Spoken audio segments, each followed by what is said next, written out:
Hare Rama, Rama Rama,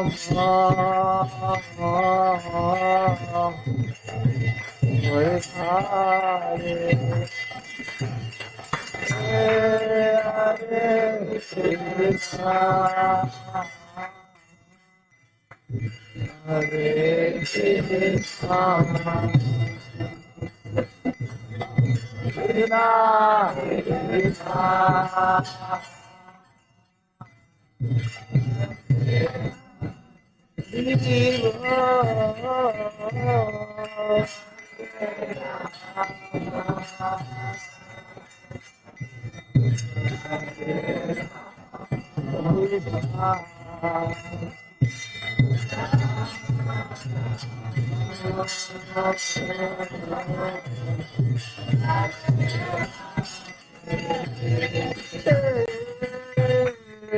Hare Krishna,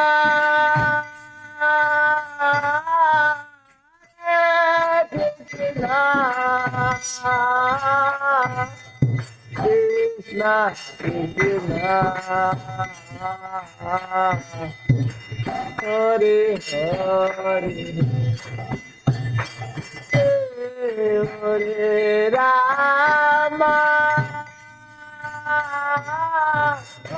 Hare Rama,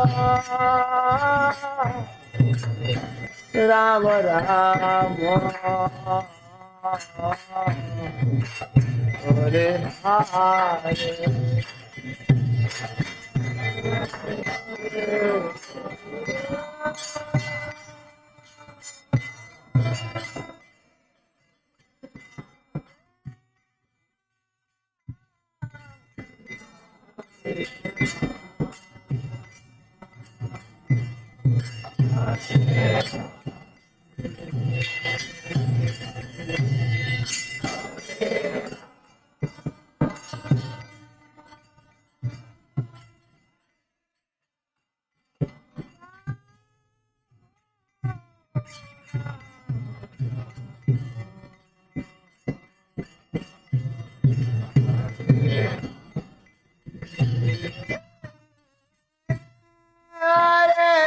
Krishna, Hare Krishna, Krishna Krishna,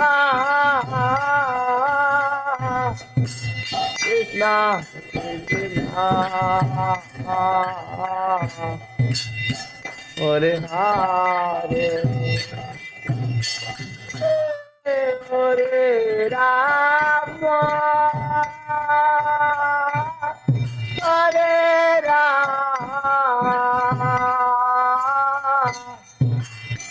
Rama Rama, Hare Hare,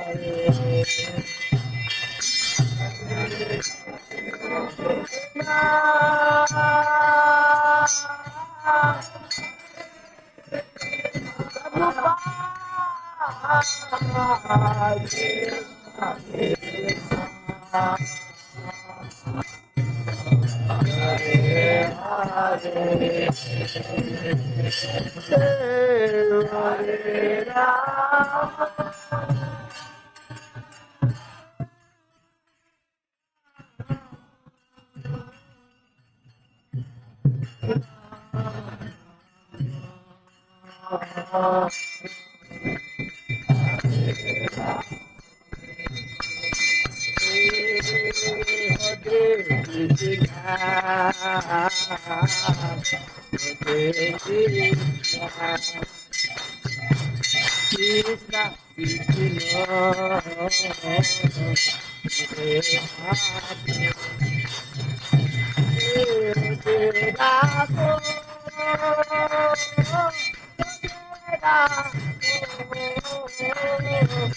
Rama, Rama,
Hare Rama, Hare Rama, Rama Rama, Hare Hare,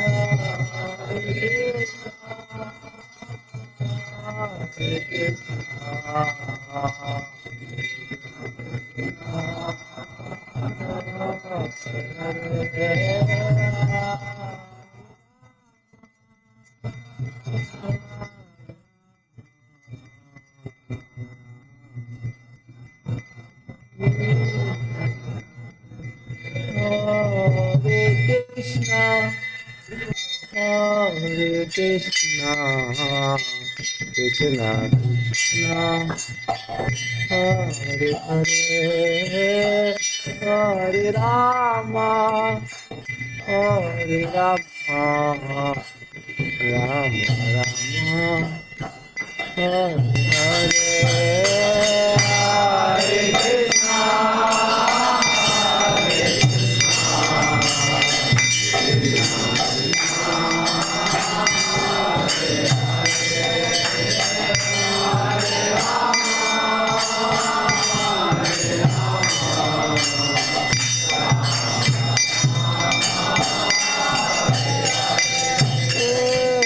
Hare Krishna, Hare Krishna, Krishna Krishna, Hare Hare, Hare Rama,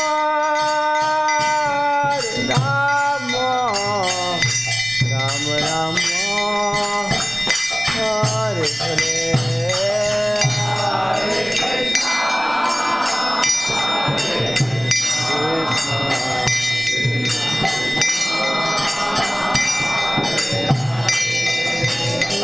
Rama, Rama Rama, Hare Hare, Hare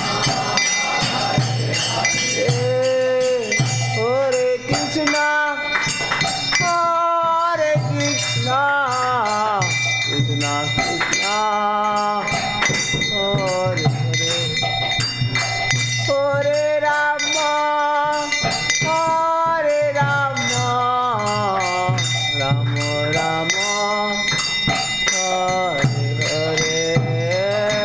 Hare Hare Krishna, Hare Krishna,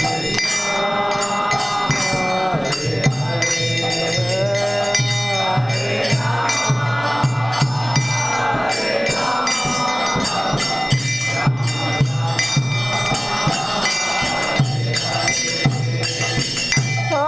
Krishna, Hare Hare, Hare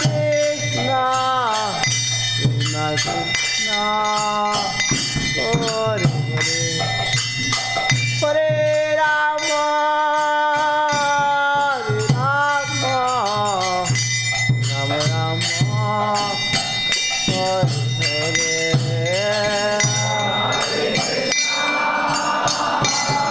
Hare Krishna, Hare Krishna, Hare Rama, Hare Rama,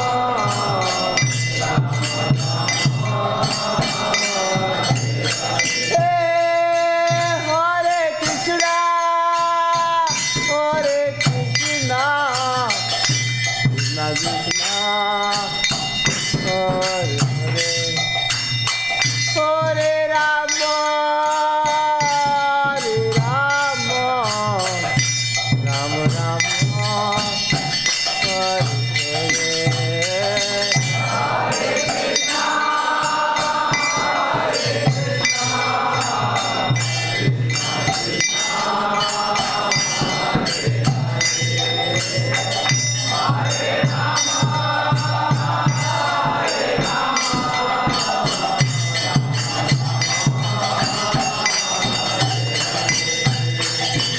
कलयुग पावन हरिनाम संकीर्तन यज्ञ की, कलयुग पावन हरिनाम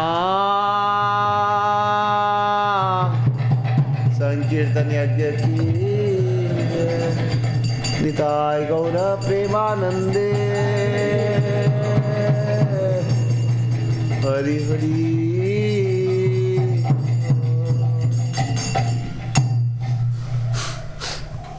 ॐ अज्ञानतिमिरन्धस्य ज्ञानाञ्जनशलाकया चक्षुरुन्मीलितं येन तस्मै श्री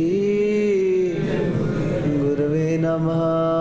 नमो विष्णुपादाय कृष्णापृष्ठाय भूतले श्रीमते भक्ति वेदांत स्वामिनिति नामिने।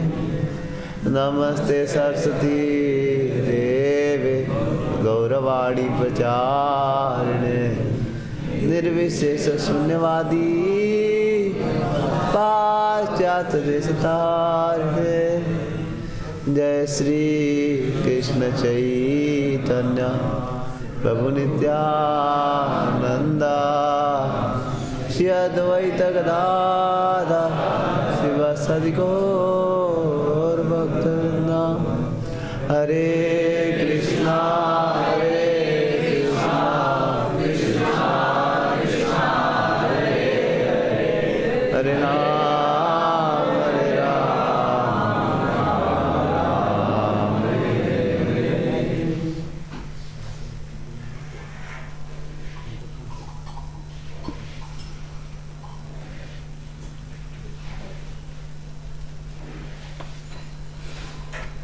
हरे कृष्णा।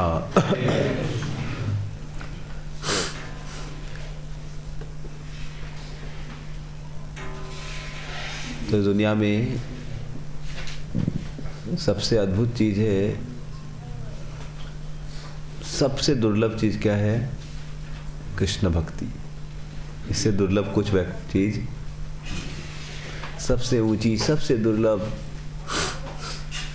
कृष्ण की भक्ति है।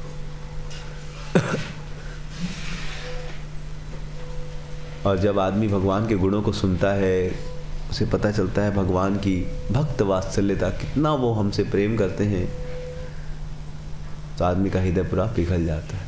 शास्त्र में बताया गया है कि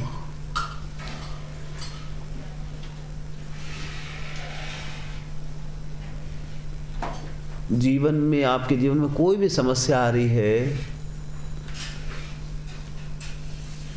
कितनी भी बड़ी समस्या आए, उसका एक ही समाधान है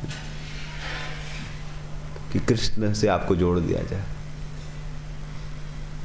एक बार एक बहुत ही बड़े राजा थे, जिनका नाम था उत्तानपाद। उत्तानपाद राजा के बहुत सारी पत्नियां थी। प्रमुख पत्नियों में उनकी 2 पत्नियां थी, जिनका नाम था सुनीति और सुरुचि। तो सुनीति से पुत्र हुआ, उसका नाम हुआ ध्रुव, और सुरुचि से पुत्र हुआ, उसका नाम हुआ उत्तम। तो इस प्रकार से 2 पुत्र हुए उनके राजा के। स्वाभाविक है पिता का स्नेह बच्चे के प्रति होना। तो राजा सिंहासन में बैठे थे, तब तक उत्तम आ गया, तो उसने गोदी में बिठा लिया, उसको स्नेह कर रहे थे। तब तक ध्रुव भी आ गया। ध्रुव की भी इच्छा हुई कि पिताजी के गोद में बैठूं। पिताजी का भी स्वाभाविक प्रेम था, अपने बच्चे पर उठाना चाहते थे, लेकिन सुरुचि ने आंखों से उसे क्या कर दिया, मना कर दिया कि नहीं, आप इसे नहीं बिठा सकते, केवल मेरे बच्चे को आप गोदी में। तो इस बात से बच्चे ध्रुव को बड़ी चोट पहुंची। सबसे छोटा बच्चा था, पिता उसके आश्रय थे, लेकिन पिता ने आश्रय नहीं दिया। तो छोटे से ध्रुव को बहुत ही कष्ट हुआ। हर एक व्यक्ति इस दुनिया में आश्रय खोज रहा है, प्रेम खोज रहा है, लेकिन हमें कोई भी दुनिया में आश्रय और प्रेम दे नहीं सकता। दे सकता है, लेकिन थोड़ी क्षमता तक ही दे सकता है। तो ध्रुव को बहुत ही कष्ट हुआ कि मेरे पिता ने मुझे गोद पे बैठने नहीं दिया, और सुरुचि ने कटु वचन बोल दिए कि तेरा हक नहीं यहाँ पर बैठने का, तुझे क्या करना पड़ेगा, फिर से तू भगवान से प्रार्थना कर और तेरा मेरे गर्भ से जन्म होगा ना अगर, तभी तू बैठ पाए। छोटा बच्चा था, क्षत्रिय खून था, तो एकदम वो एकदम लटपट आ गया एकदम, और किसके पास आश्रय खोजे, बाप ही ने आश्रय नहीं दिया तो किसके पास जाए। तो उसकी माँ का आश्रय लिया, माँ के पास गया, माँ, और उसका कितना बड़ा सौभाग्य था, उसका सबसे बड़ा जीवन में सौभाग्य का ध्रुव का कि उसकी माँ भक्त थी। जीवन में अगर कोई भक्त हो जाए और उससे आपका रिश्ता हो जाए तो आपका क्या खुल जाता है, भाग्य। जीवन में कोई भी भक्त हो, उससे आपका रिश्ता हो गया मतलब आपका जीवन क्या हो गया। चूंकि ध्रुव की माँ थी सुनीति, माँ का आश्रय लिया बच्चे ने स्वाभाविक रूप से, और माँ का आश्रय कौन थे,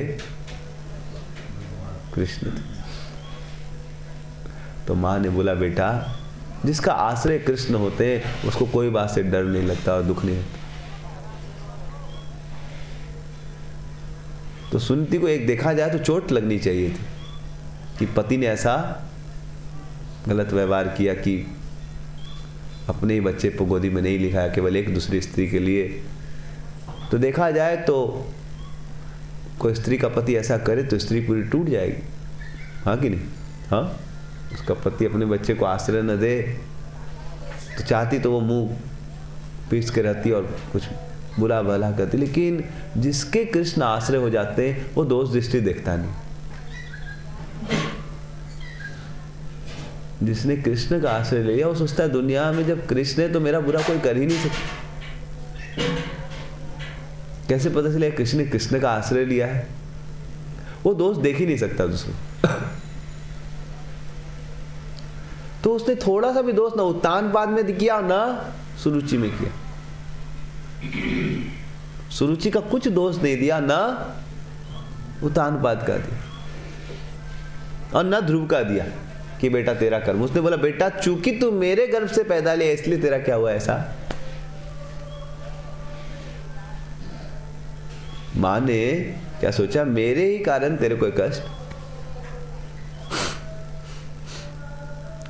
और जो आदमी कृष्ण में आश्रित होता है उसका संग मात्र प्राप्त करने से आदमी के सब द्वेष सब कष्ट खत्म हो जाते हैं। उसकी मां की भक्ति के कारण इतना प्रभाव पड़ा ध्रुव पे कि उसकी भी दोष दृष्टि खत्म हो गई। मां ने केवल 2-3 मिनट बात की होगी उससे कि बेटा क्या करूं, तू हतभागा है, तूने मेरी कोख से क्या लिया है, जन्म लिया है, मेरे बुरे कर्मों के कारण तेरे को आज इतना कष्ट।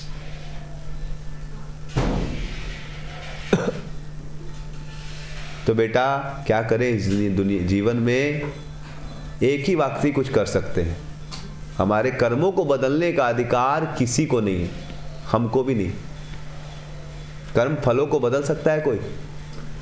हमने अगर कुछ कर्म किया है, कर्मों को बदल सकते हैं, हम नया कर्म कर सकते, लेकिन कर्म फलों को हम बदल नहीं। कोई बदल सकता है तो बोलिए,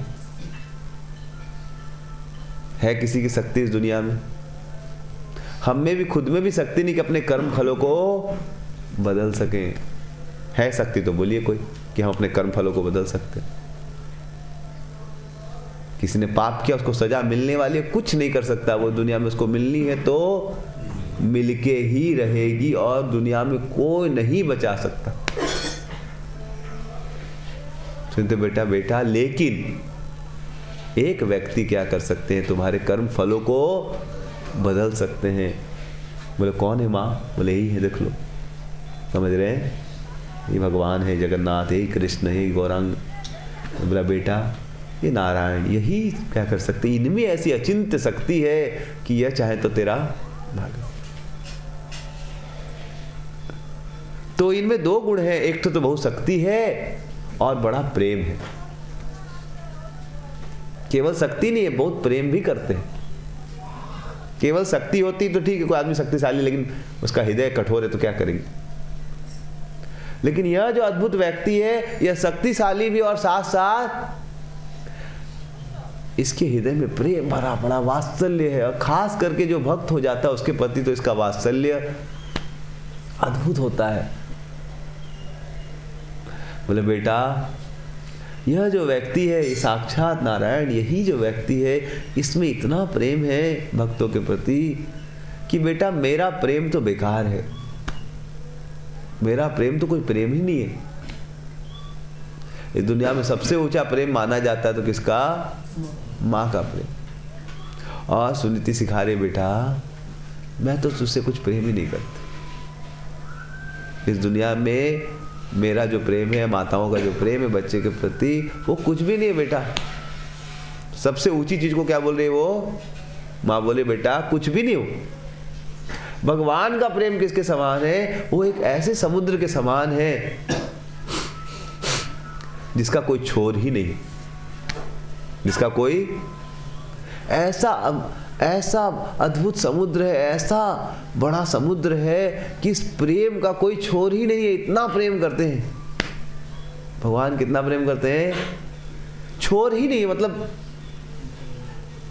समझ, जैसे आप अभी प्रसाद बन रहा है, पास्ता बन रहा है, तो बकेट में आप काउंट कर सकते हैं, 1 bucket 2 bucket 3 bucket. Sweet rice बन रहा है तो समझ रहे हैं, हलवा बन रहा है 1 बकेट 2 बकेट। लेकिन बोले पूरी कितना प्रसाद है? पूरी छोरी समझ रहे?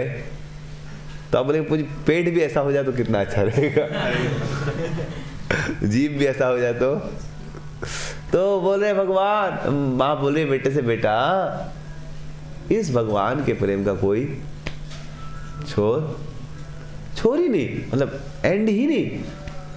बोले माँ गहराई कितनी? बोला गहराई इतनी कि इसका भी कोई अंत।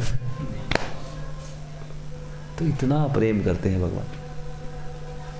बोला अच्छा इतना प्रेम करते हैं हमसे, इतने महान है, इतने शक्तिशाली है, प्राप्त कैसे करूंगा इनको? ऐसे भगवान को बोले जंगल में रहते, सुना है कहाँ रहते? तो जा रहा हूं माँ, मैं कहाँ जा रहा हूं? तो ध्रुव के मन में माँ के कुछ मिनट के संग से किसके क्या प्रेरणा आ गई? भगवान के प्रति प्रेम उमड़ गया। इसलिए जीवन में आपका सबसे बड़ा शुभचिंतक कौन है? जिस व्यक्ति कृष्ण का भक्त है वही आपका सबसे बड़ा क्या है? शुभचिंतक। उससे बड़ा शुभचिंतक कोई नहीं। जिसने कृष्ण का आश्रय लिया है वो व्यक्ति से बढ़िया हितैषी दुनिया में कोई नहीं। तो ध्रुव महाराज जंगल में निकल गए भगवान की खोज में, और एकदम तीव्र थे कि नहीं मुझे भगवान को प्राप्त करना है। तो जब ऐसी तीव्र इच्छा आ जाती कि मुझे भगवान को प्राप्त करना ही करना है, तो फिर भगवान उस समय किसको भेजते हैं? अपने भक्तों को भेजते हैं गुरु के रूप में। तो भगवान ने किसको भेजा?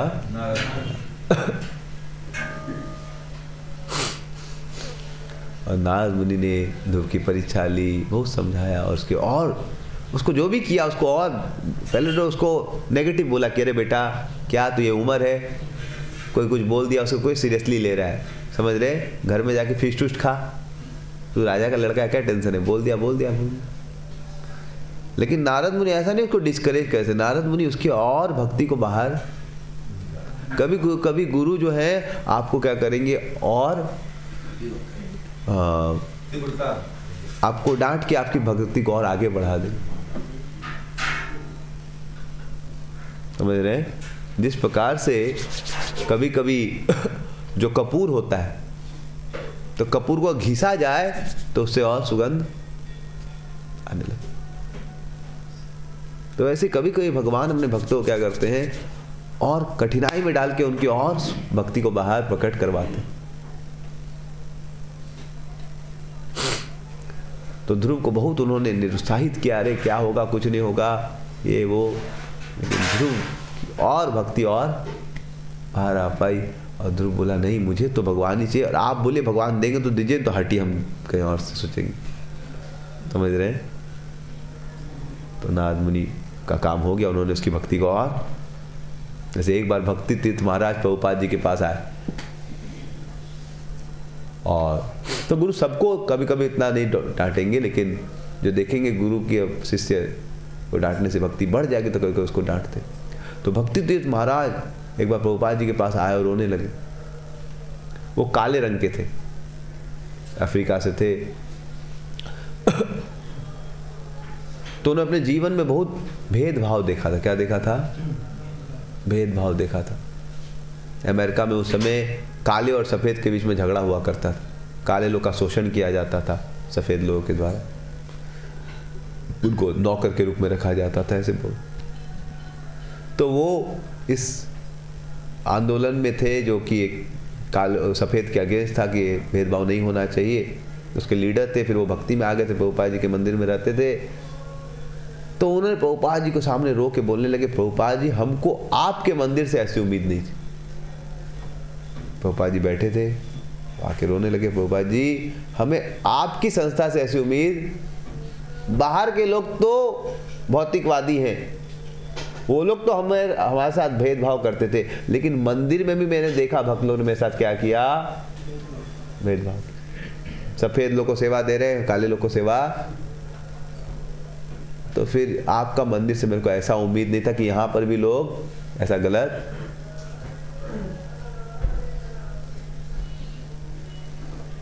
और बड़े बड़े मंदिर में भी कभी कभी प्रभुपाद जी ट्रेनिंग देते, लेकिन सब लोग उस ट्रेनिंग को तुरंत नहीं ले पाते, तो कुछ गलतियां हो जाती है। तो यूजुअली क्या करेंगे, वो बोलेंगे अरे भाई कोई बात नहीं है, जो किसने गलती की तो नहीं करना चाहिए, बोलना चाहिए। लेकिन प्रभुपाद जी ने कुछ उत्तर नहीं था। प्रभुपाद जी ने बोला कि अगर आपको ऐसा लग रहा है कि आपके साथ गलत किया जा रहा है, मतलब आप ये सोच रहे हैं कि आप काले हैं। आप क्या सोच रहे हैं? आपको ऐसा लग रहा है आपके साथ शोषण हो रहा है, इसका मतलब आप सही से भक्ति, क्योंकि आपको अभी भी लग रहा है कि आप काले हैं और आपका शोषण हो रहा है, तो फिर आप में उनमें क्या अंतर है? वो लोग गलत कर रहे हैं और आप सोच रहे गलत हो रहा है। वो लोग सफेद समझ के अपने आप का शोषण कर रहे हैं और आप काला समझ के सोच रहे हैं कि मेरा शोषण। तो फिर आप में उनमें क्या अंतर रह गया? आपकी क्या भक्ति? समझ रहे हैं?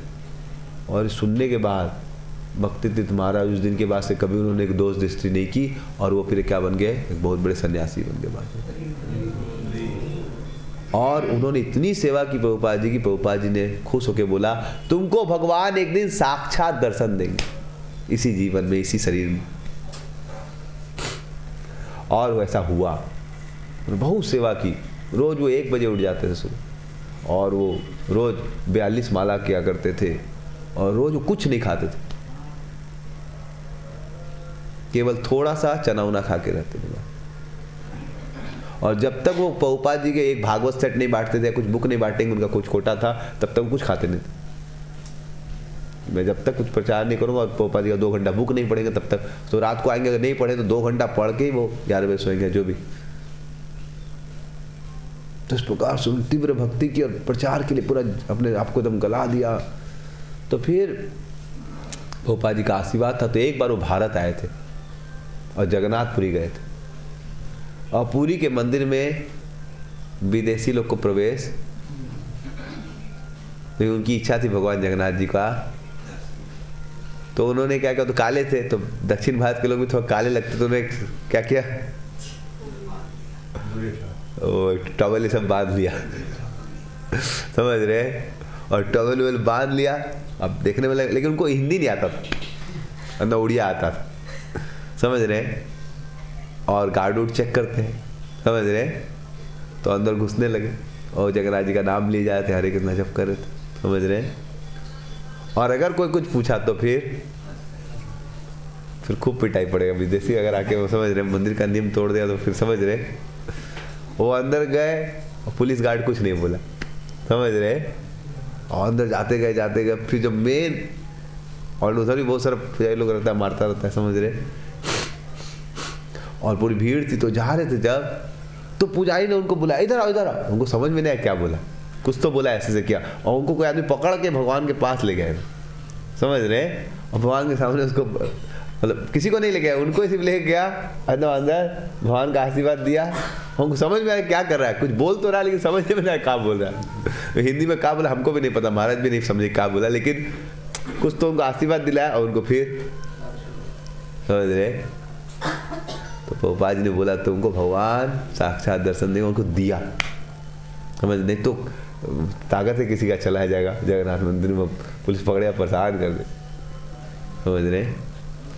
तो जो आदमी भक्ति में अपने आप को सही से उत्सुक रहेगा उसको भगवान जरूर प्राप्त। लेकिन हाँ, भगवान परीक्षा इतना आसान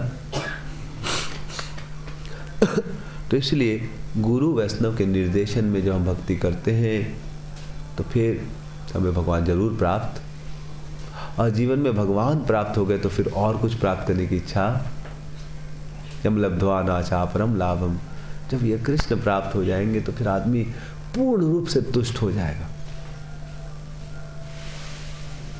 और दोष देखने की दृष्टि कि कौन कुछ नहीं, कोई मेरा, जब कृष्ण है तो मेरा कोई क्या करेगा। इस प्रकार से भक्त आनंद के सागर में क्या करता है, गोते। इसलिए दुनिया में सबसे बड़ा धन है कृष्ण भक्ति, और कृष्ण भक्ति भगवान खुद नहीं देते, भक्तों के माध्यम से ही। इसलिए दुनिया में सबसे महत्वपूर्ण व्यक्ति कौन है, कृष्ण के भक्त। सबसे बड़ा धन है कृष्ण भक्ति, और सबसे धनवान लोग हैं दुनिया में कृष्ण के भक्त, क्योंकि वो आपको क्या दे सकते हैं, कृष्ण दे सकते हैं। इसलिए भक्तिमान ठाकुर एक भजन में गा रहे हैं, आमी तो कंगा कृष्णा कृष्णा बोली, धाई तब पाछे पाछे, आमी तो कंगा कृष्णा कृष्णा बोली, धाई तब पाछे पाछे। ओ हे वैष्णव ठाकुर दयार सागर, हृदय से करुणा ओ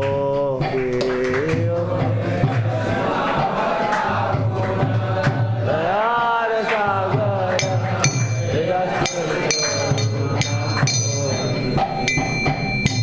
दिया पद छाया सुदोए माया, तुम्हारा चरण धोरी,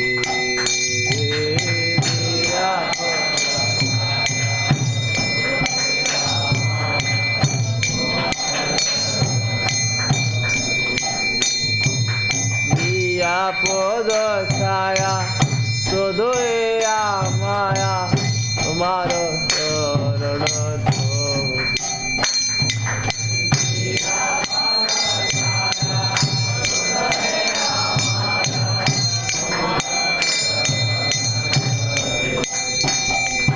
तुम्हारा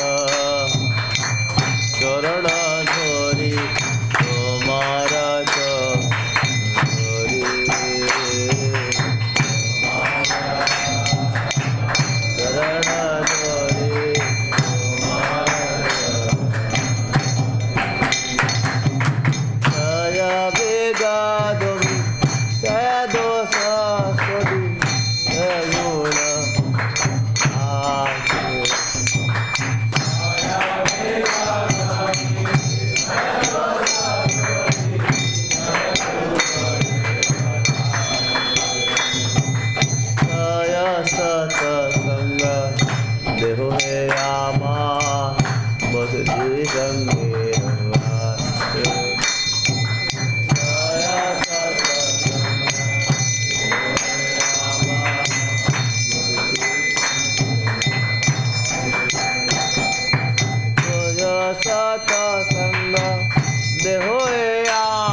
एकाकियामा नहीं पाए हरिनाम संकीर्तन,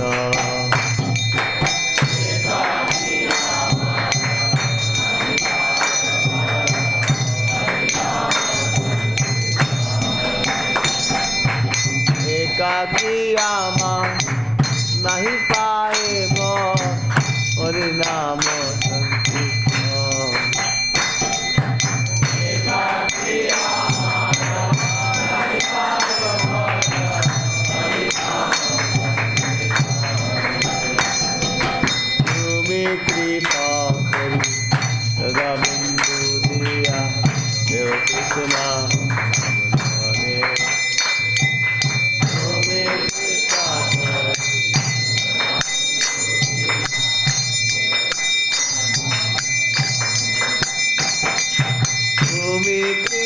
कोरी सदा बिंदु दिया जो कृष्णा नाम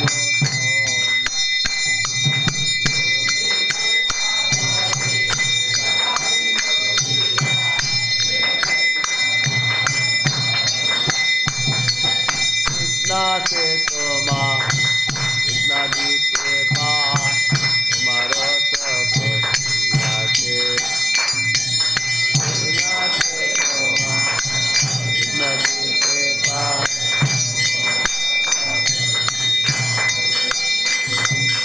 आमी तो गंगा कृष्णा कृष्णा बोल गाय सब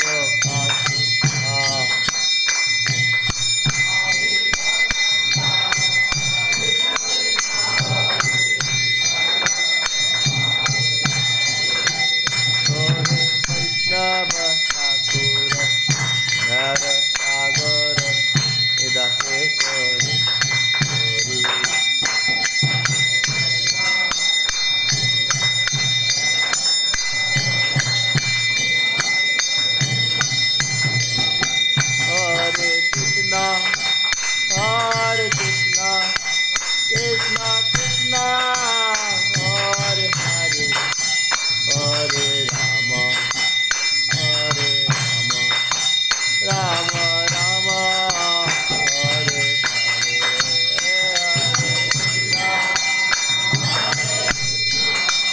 Krishna Krishna, Hare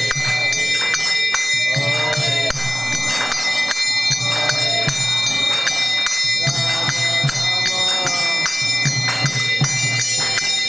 Hare Krishna, Hare Krishna, Krishna Krishna, Hare Hare, Hare Rama, Hare Rama, Rama Rama, Hare Hare.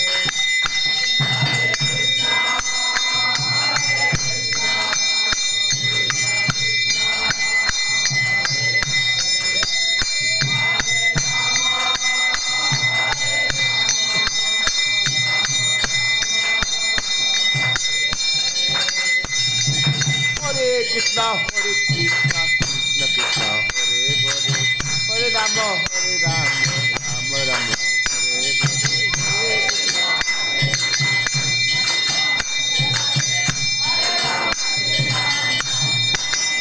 Hey, Hare Krishna, Hare Krishna, Krishna Krishna, Hare Hare, Hare Rama, Ram Ram, Hare Hare.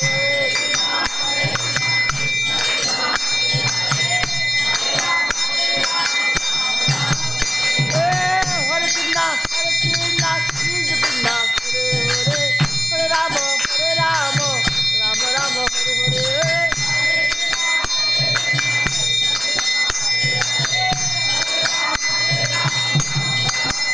Oh hey Vaishnav Thakur, Vaishnav Thakur, Vaishnav Thakur, Jai Vaishnav Thakur.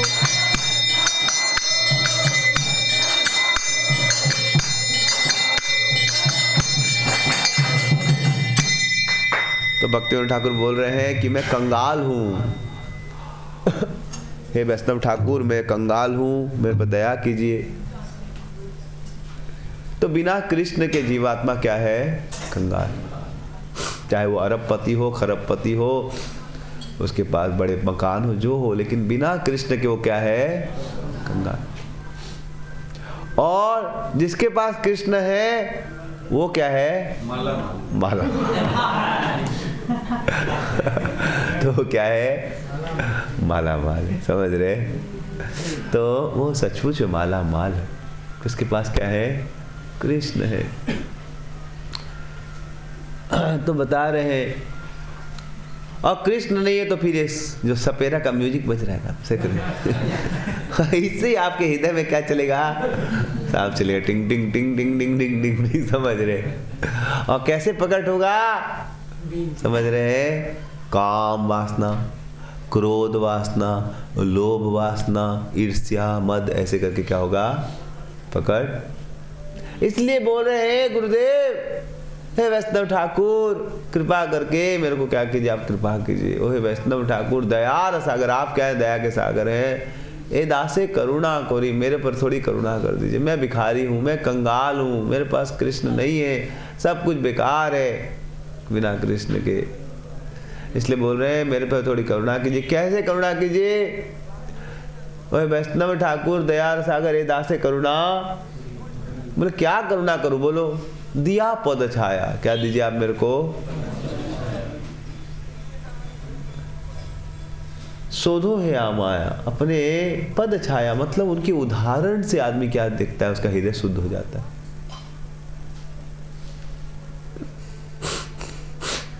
वैष्णव के जीवन उदाहरण, उनके संग में रहने से, उनका उदाहरण देखने मात्र से आदमी का वो वासना खत्म हो जाती। भक्ति में आने के पहले हमारे अंदर बहुत वासना थी, हम पूरा दुनिया को कुछ करके दिखाएंगे, कर लो दुनिया मुट्ठी में, ये कर लेंगे वो कर लेंगे। गेट कर समय एग्जाम, कैट एग्जाम था, कैट कर लेंगे, जीआरई कर लेंगे, टॉफल कर लेंगे, पूरा विश्व चले जाएंगे, दूसरा प्लैनेट में चले जाएंगे, ब्रह्मांड जीत लेंगे, हम सबके स्वामी हो जाएंगे, अल्टीमेटली कृष्ण हो जाएंगे।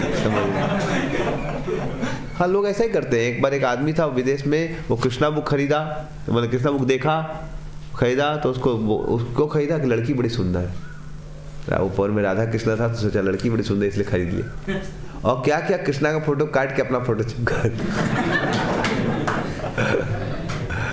तो यही जीवात्मा का यही सब मतलब, समझ रहे?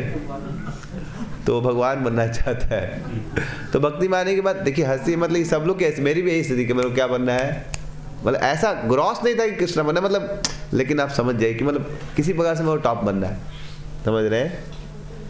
मैंने ऐसा इतना ग्रॉस नहीं किया था फोटो काट के नहीं चिपकाया था इतना गंदा नहीं था, लेकिन मतलब था, काफी गंदा था। तो वैष्णव के पद छाया से हमारा हृदय क्या होता है? तो मैं एक बार अपने शिक्षा गुरु के साथ प्रोग्राम में गया था इलाहाबाद, तो बेचारे 4 घंटे दूर गए, उनको बुलाया था एक भक्त ने अपने घर के इनॉग्रेशन या कुछ प्रोग्राम में कीर्तन करने, कथा करने।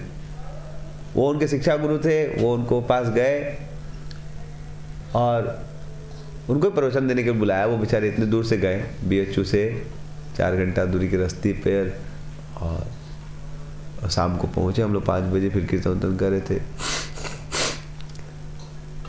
और प्रभु जी गए थे केवल प्रवचन देने के लिए, कथा करने के लिए, लेकिन तब तक दूसरे एक भक्त आ गए वहाँ, समझ रहे? दूसरे भी कई लोकल भक्त आए होंगे, तो उन्होंने उनको मौका दे दिया बोलने का। वो उतना हम लोग को बहुत बुरा लग रहा था कि हम लोग उनसे सुनने की इच्छा थी, क्योंकि हमको वो अच्छे लगते थे, और वो भक्त उतना मतलब। तो हमने देखा कि वो दूसरे भक्त आ गए, तो उन्होंने तुरंत, उनको कोई भी इच्छा नहीं थी कि वही बोले। तो उसे मेरे हृदय में बड़ा कि वो इतने दूर से आया, केवल उन्हीं के, उनको ही बुलाया गया था प्रोग्राम देने के लिए, और लेकिन उनको ऐसी कोई आसक्ति नहीं कि वही, समझ रहे? तो हमारे हृदय में बड़ी प्रेरणा मिली कि देखिए इनके अंदर थोड़ी भी इच्छा नहीं कि यही आगे आए भगवान, जबकि ये इतने दूर से, इन्हीं को बुलाया गया प्रवचन देने, सब कुछ करने, आपको कोई प्रोग्राम बुलाया गया, इतने दूर से जाए और फिर आपको सेवा का मौका नहीं दिया जाता, आपको बड़ा बुरा लगेगा कि भाई इतने दूर से आए, हमको फिर सेवा का मौका भी। तो जो भी है वैष्णव का जब हम लोग संग करते हैं, तो उनके तो हमारे शिक्षा गुरु को हम देखते थे कि वो बहुत बार बहुत तपस्या करेंगे, लेकिन पता नहीं करने चलने देंगे हम लोग को, समझ रहे? बहुत बार दूसरे भक्तों से हमें पता चलता था कि वो ट्रेन से आते थे, कोई टिकट कंफर्म नहीं होती थी, तो पोपा जी की पुस्तक लेके, वो सीट थी नहीं लेकिन प्रचार करने आना था, तो बहुत बार वो क्या बोलते हैं, सीट नहीं है तो कैसे जाएगा आदमी रेलवे में, और सामान भी इतना सारा, बुक्स ये वो लाना। तो बताए थे कि उनके साथ जो दूसरे भक्त आए थे वो बताए थे कि कैसे वो ट्रेन में जो बीच में जगह होती है उसी में लेट के आ रहे थे, और उसमें इतना भीड़ आती है, लोग चलता है, मारता रहता है पाँव से। तो इस प्रकार से वैष्णव प्रचार के लिए बहुत कष्ट सहते हैं और बताते भी नहीं। दूसरे लोग तो ढिंढोरा पीटेंगे भाई, समझ रहे हैं? पता है कितना किया हम लोग ने, समझ रहे? तो वैष्णव के संग में कोई रहेगा, जेन्युइन वैष्णव के संग में, तो उसका हृदय शुद्ध हो जाता है, उनके केवल उदाहरण देखने से और सुनने से। समझ रहे? जैसे आज मैं सुबह एक प्रवचन सुन रहा था, तो उसमें एक सीनियर भक्त बता रहे थे कि कैसे एक बार राधेश्यामपुर जाए थे प्लेन से, तो प्लेन में बहुत सारा इंस्ट्रक्शन मैनुअल था कि ऐसे बेल्ट को बांधिए कीजिए, और फर्दर चीज़ के लिए आप मैगजीन अंदर आगे है उसको देख लीजिएगा। तो उन्होंने मैगजीन निकाला, ऐसे तो मैगजीन देखते नहीं हम, और मैगजीन में थोड़ा अश्लील चित्र थे, फिर बहुत सारी मैगजीन थी, तो एक में खोला तो बताए थे कि वो जैसे उसको देखे उनका हाथ से मैगजीन फिका गया बहुत दूर। क्या ही समझ रहे, इतना दूर फिका गया, ऐसे लगता है उनको लगा कि कुछ टट्टी छू दी हो, क्यों ना उनका इससे फिका गया कि, समझ रहे। तो जो आदमी शुद्ध होता है तो उसको अशुद्धता बड़ी खराब लगती है, तो समझ रहे। लेकिन जो हर समय टटिए में रहता है उसको क्या फर्क पड़ता है उसको, समझ रहे। तो हम लोग जैसे लोग खराब चेतना वाले लोग कुछ देखते फर्क नहीं पड़ता, लेकिन जो शुद्ध चेतना वाले होते हैं उनका थोड़ा सा भी कुछ गंदा तो उनको तो इसलिए कोई महान वैष्णव के संग में रहेगा, उनके संग में रहना चाहिए। दिया पद छाया। एक बार मुकुंद प्रभु बता रहे थे, एक प्रभुपाद जी के शिष्य थे बहुत सीनियर, कैसे प्रभुपाद जी शास्त्र में थे,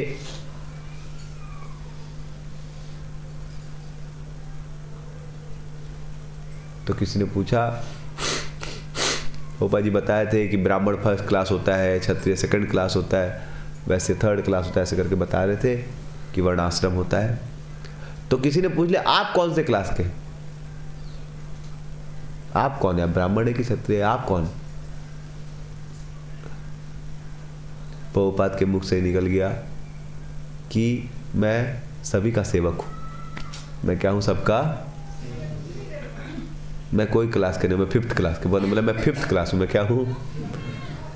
मैं न ब्राह्मण हूं, न क्षत्रिय हूं, न वैसे, मैं 5th क्लास हूं, मैं सबसे निकट हूं, मैं सबका क्या हूं?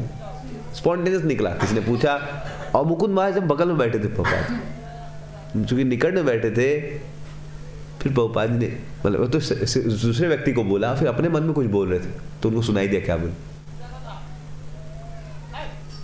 तो क्या सुना? उसको बोले कि मैं 5th क्लास हूं, मैं सबका सेवक हूं। फिर वो प्रभुपाद जी ने अपने मन में बोला जो उसको नहीं सुनाई दिया, केवल इसको सुनाई दिया मुकुंद को, कि सेवक बनने के लायक भी नहीं हूं मैं, तो सेवक बनने के लायक भी, वो तो बहुत बड़ी चीज, समझ रहे। तो जो महान वैष्णव होते हैं उनकी चेतना भगवान में लीन होती है। तो ब्रह्मस्थ, वो एकदम भगवान में एकदम पूरा पलायन होता है, उसको और कुछ जीवन में चाहिए, केवल क्या चाहिए? कृष्ण प्राप्ति।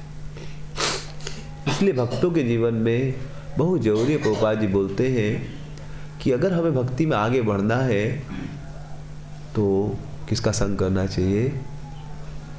अच्छे भक्तों का संग करना। अच्छा भक्त मतलब जो भगवान की भक्ति के लिए पागल है, वही अच्छा भक्त। जो आदमी आज अच्छा लग रहा है लेकिन भगवान में पागल नहीं, कल वो खराब हो जाएगा। शास्त्र में 11वें स्कंद के 5वें अध्याय के 3 नंबर श्लोक में आता है वर्णन कि चाहे कोई कितना भी अच्छा व्यक्ति हो, हरि का आश्रय नहीं ले रहा है ना, तो थोड़े दिन में खराब हो जाएगा।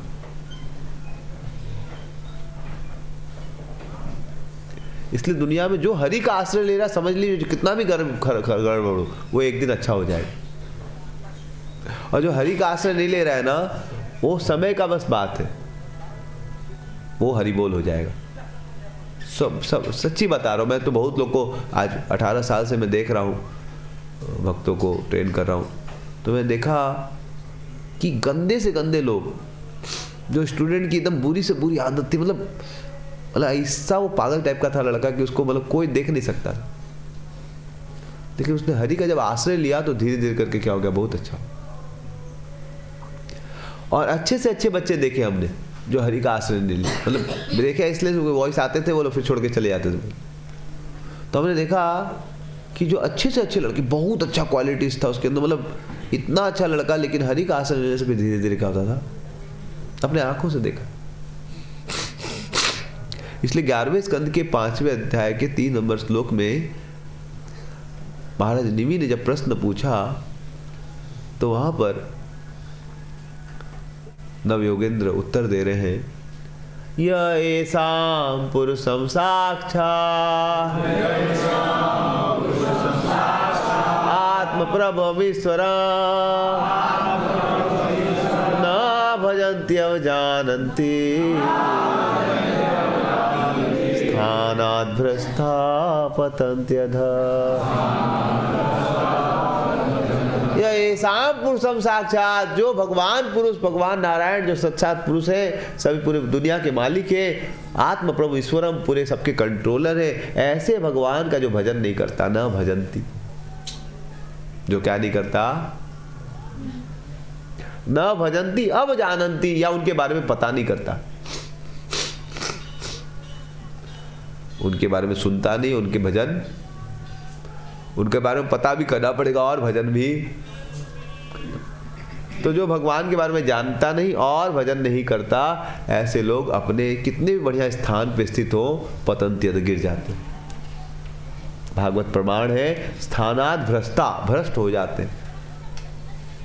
अच्छा से अच्छा व्यक्ति था, पता चलेगा दारू पीने लगा, कुछ गलत काम कर लेगा, चोरी कर लेगा, पैसा का इधर उधर हो जाएगा, कोई स्त्री से संग कर लेगा विवाह के बाद, मतलब कोई भरोसा नहीं उसका।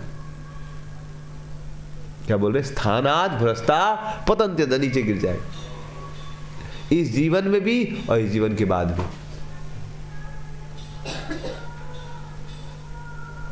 इसलिए भागवत बोल रहा है कि आदमी को किसके शरण लेना चाहिए, भक्तों के संग में रहना। कैसे भक्तों का, जो भगवान हरि के शरण ले रहे हैं,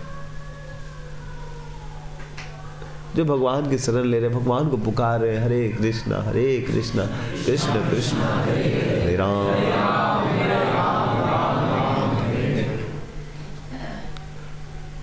तो वैष्णव के 26 गुण होते हैं, उसमें सबसे इंपॉर्टेंट गुण है कि जो कृष्ण एक शरणम। क्या सबसे इंपॉर्टेंट गुण है, कृष्ण एक शरणम, कि कृष्ण की क्या ले रहा है, वो शरण ले रहा है। इस पे विश्वास कीजिए कि कृष्ण की शरण लेने से आदमी शुद्ध हो जाता है, कृष्ण परम पवित्र है, और ऐसे लोग का संग करने से हम भी पवित्र हो जाएंगे। इसलिए क्या बोल रहे हैं, दिया पद छाया शोधो हे हम आया। हे वैष्णव ठाकुर, मेरे को आप अपने चरणों की छाया दे दीजिए, उससे क्या होगा, मेरा हृदय शुद्ध हो जाएगा। तो वैष्णव मतलब वो जो कृष्ण की शरण ले रहा है। उसमें 3 स्तर के वैष्णव होते हैं। एक, जिसको कृष्ण का सही से ज्ञान नहीं है, न कृष्ण में श्रद्धा है, लेकिन किसी प्रकार से कृष्ण का शरण ले रहा है, इसको कनिष्ठ अधिकारी बोलते हैं। कि कहीं तो प्रवचन सुना कि माला करना चाहिए, तो भी माला करना चालू, लेकिन सही से कृष्ण का ज्ञान उसको नहीं है, और न सही से उसको विश्वास है। सब लोग कर रहे, अच्छा इतने लोग कर रहे हैं, एक तो माला हमको भी दे दीजिए, इतने लोग कर रहे हैं, अच्छा वो टॉपर भी कर रहा है, एक तो माला हमको भी दे।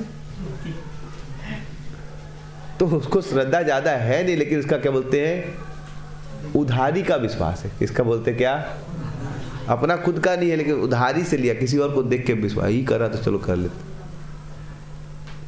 इसको क्या बोलते, उधारी वाला। तो कनिष्ठ अधिकारी का थोड़ा विश्वास होता है, ऐसा नहीं कि जीरो होता है, लेकिन मतलब पूरा फॉर्म वाला नहीं।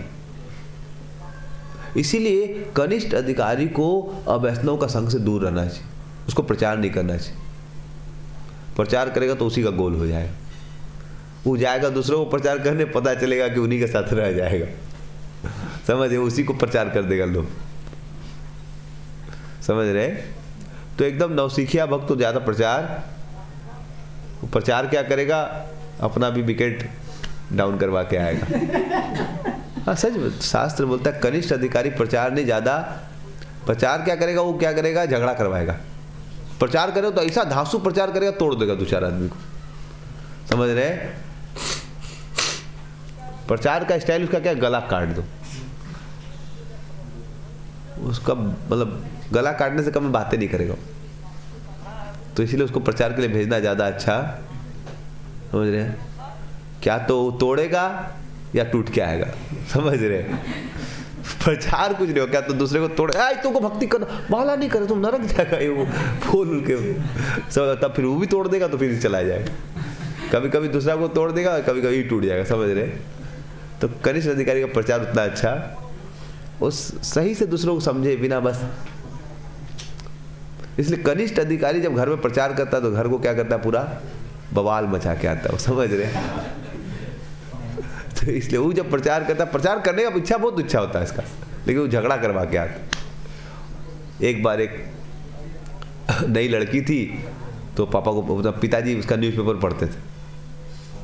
अब वो नई बच्ची थी तो भक्त बन रही थी, तो कनिष्ठ अधिकारी थी, तो उसको बड़ा गुस्सा आता था पिताजी, क्या माया पढ़ते,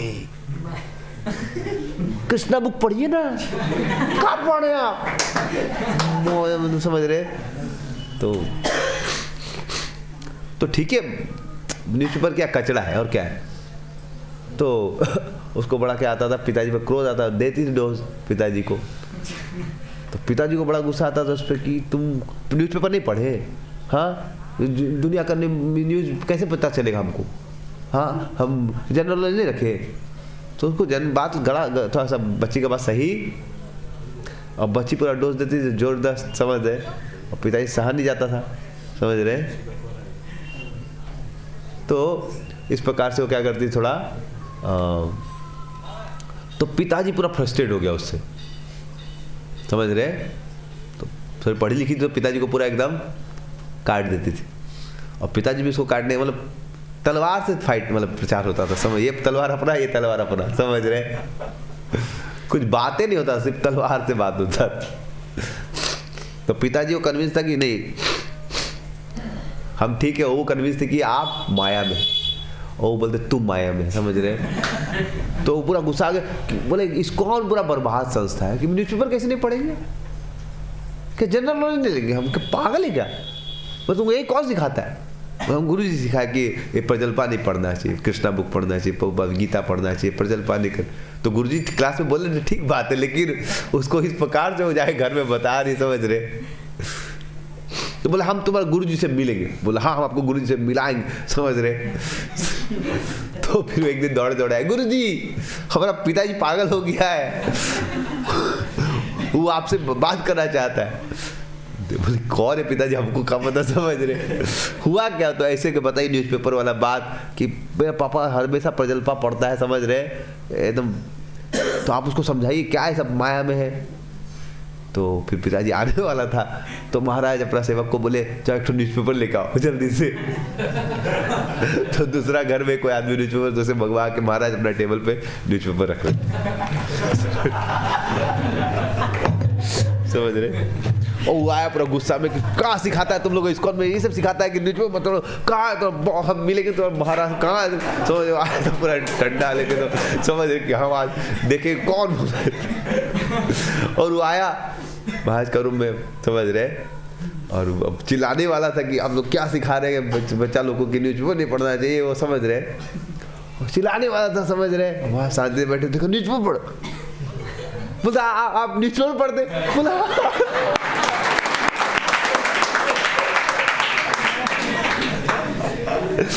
वो भी वही वाला जो पढ़ते थे, बोले अरे बोले कि आप न्यूज़पेपर पढ़े, बोला हाँ तो बहुत अच्छा चीज है। बोला हम समझ गए थे, हमको पता था कि उसका गुरु ठीक होगा, वो हमारा बच्चे पागल है, हमको पहले पता था कि आप लोग ठीक लोग होंगे, हमारा बच्ची पूरा पागल। तो हुआ क्या? बोला न्यूज़पेपर बोलता नहीं पढ़ो, आप लोग ये सिखाते? बोला नहीं हम लोग तो ये नहीं सिखाते।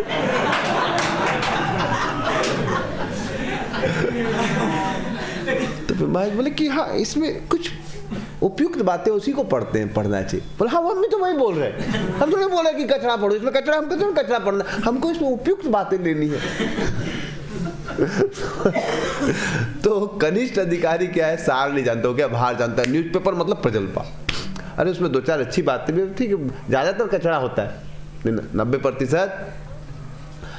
तो इसलिए हम लोग नहीं पढ़ते, फिर 10% जो काम का होता है इधर उधर से सुन लेते हैं, समझ रहे हैं।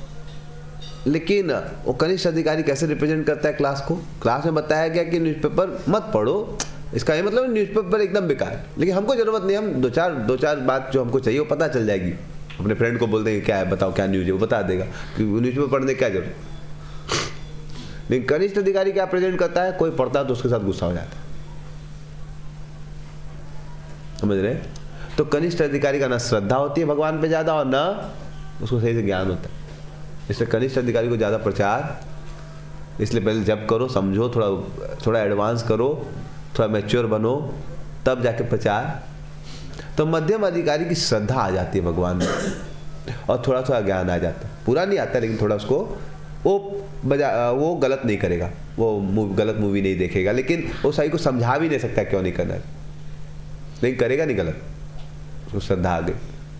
तो मध्यम अधिकारी प्रचार कर सकता है, लेकिन उसका प्रचार उसके अच्छे व्यवहार से होता है, समझा नहीं पाता सब कुछ, लेकिन उसका व्यवहार देख के लोग बोलते हैं ठीक है कर रहा था हम भी करेंगे। और उत्तम अधिकारी को पूरा ज्ञान भी होता है और उसको श्रद्धा भी होती है। तो इस प्रकार से प्रयास करना चाहिए कि हम जितने वरिष्ठ वैष्णव जिनको अच्छा श्रद्धा भी और सही से ज्ञान भी, ऐसे लोग के संग में रहना चाहिए और कनिष्ठों के संग ज्यादा नहीं करना चाहिए। वो हर बात में झगड़ा करेगा, हर बात में क्या करेगा। और हम जब कनिष्ठ होते हैं तो दूसरा कनिष्ठ हमको बहुत कष्ट देता है, समझ रहे हैं? तो एक कनिष्ठ दूसरे कनिष्ठ को बहुत प्यूरिफाई करता है, इसलिए वैष्णव के संग में रहना चाहिए। और बहुत सारे कनिष्ठ रहते तो एक दूसरे को खूब प्यूरिफाई, तो कैसे प्यूरिफाई करते हो? जिस प्रकार से बोला गया कि क्या बोलते हैं, एक बॉक्स होता है उसमें बहुत पत्थर रहते हैं ना, तो पत्थर को कैसे घिसा जाता है, एक मशीन में रख दिया तो एक दूसरे को ठोक ठोक के शुद्ध कर देते हैं, समझ? ऐसे दो कनिष्ठ जो है ना एक दूसरे को रह के साथ में, इसलिए कनिष्ठों के साथ, अपने मित्रों के साथ रहना चाहिए। आप भी कनिष्ठ वो भी कनिष्ठ, दोनों मिलके क्या करेंगे एक दूसरे को, समझ रहे? उत्तम के साथ नहीं रहना, क्योंकि वो उसको आप साथ रहेंगे तो उसको टॉर्चर कर देंगे आप, समझ रहे? बिकॉज आप कनिष्ठ है और आप क्या करेंगे उसको, जैसे हम जब कनिष्ठ भक्त थे, अभी भी है, तो हमारे पास कभी कोई साइकिल खराब हो जाती थी, तो हमारे एक सीनियर भक्त थे, तो उनको हम क्या कहते उपयोग करते थे, समझ?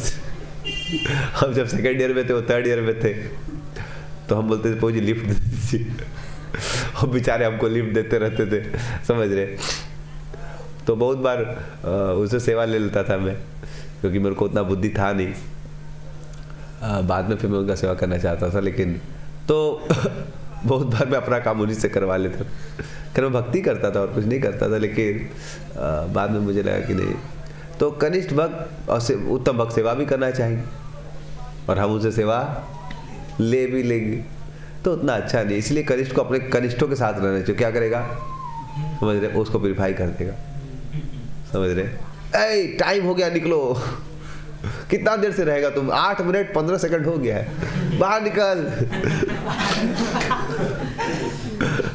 तो वो बहुत डिसिप्लिन फॉलो करवाएगा उससे, और अच्छा है, समझ रहे? क्योंकि सीनियर के साथ रहेगा तो सीनियर को टॉर्चर कर देगा, वो सीनियर कुछ बोलेगा नहीं बेचारा, और उसको क्या करेगा, वो तो अपराध टाइप का हो जाएगा। इसलिए बेस्ट है कि वो जब तक नियोफाइट है, नियोफाइट के साथ रहे थोड़ा, और संग किसका करे, सुने किससे, उत्तम या मध्यम सुने, ताकि क्या होगा, या उनके साथ उनका उदाहरण देखे। दिया पद छाया सोदो है अमाया तुम्हार चरण धोरी। तो इसलिए जीवन में वैष्णव संग बहुत जरूरी, बहुत जरूरी। तो उनके उदाहरण से, उनके वचनों से उनसे प्रश्न पूछना चाहिए, तो उनकी चेतना पता चलती है कि किस चेतना से वो सोचते हैं। जब एक बार मैं राधे श्यामपुर से पूछा, BHU में वो जी आए थे, तो मैं मंदिर की सफाई कर रहा था। छोटा सा हम लोग का मंदिर मतलब छोटा सा रूम था, हमारा टेम्पल हॉल मतलब छोटा सा रूम को टेम्पल हॉल बनाया गया था, इतना छोटा सा रूम था। तो हम लोग 4-5 लोग ही रहते थे वहाँ इसमें।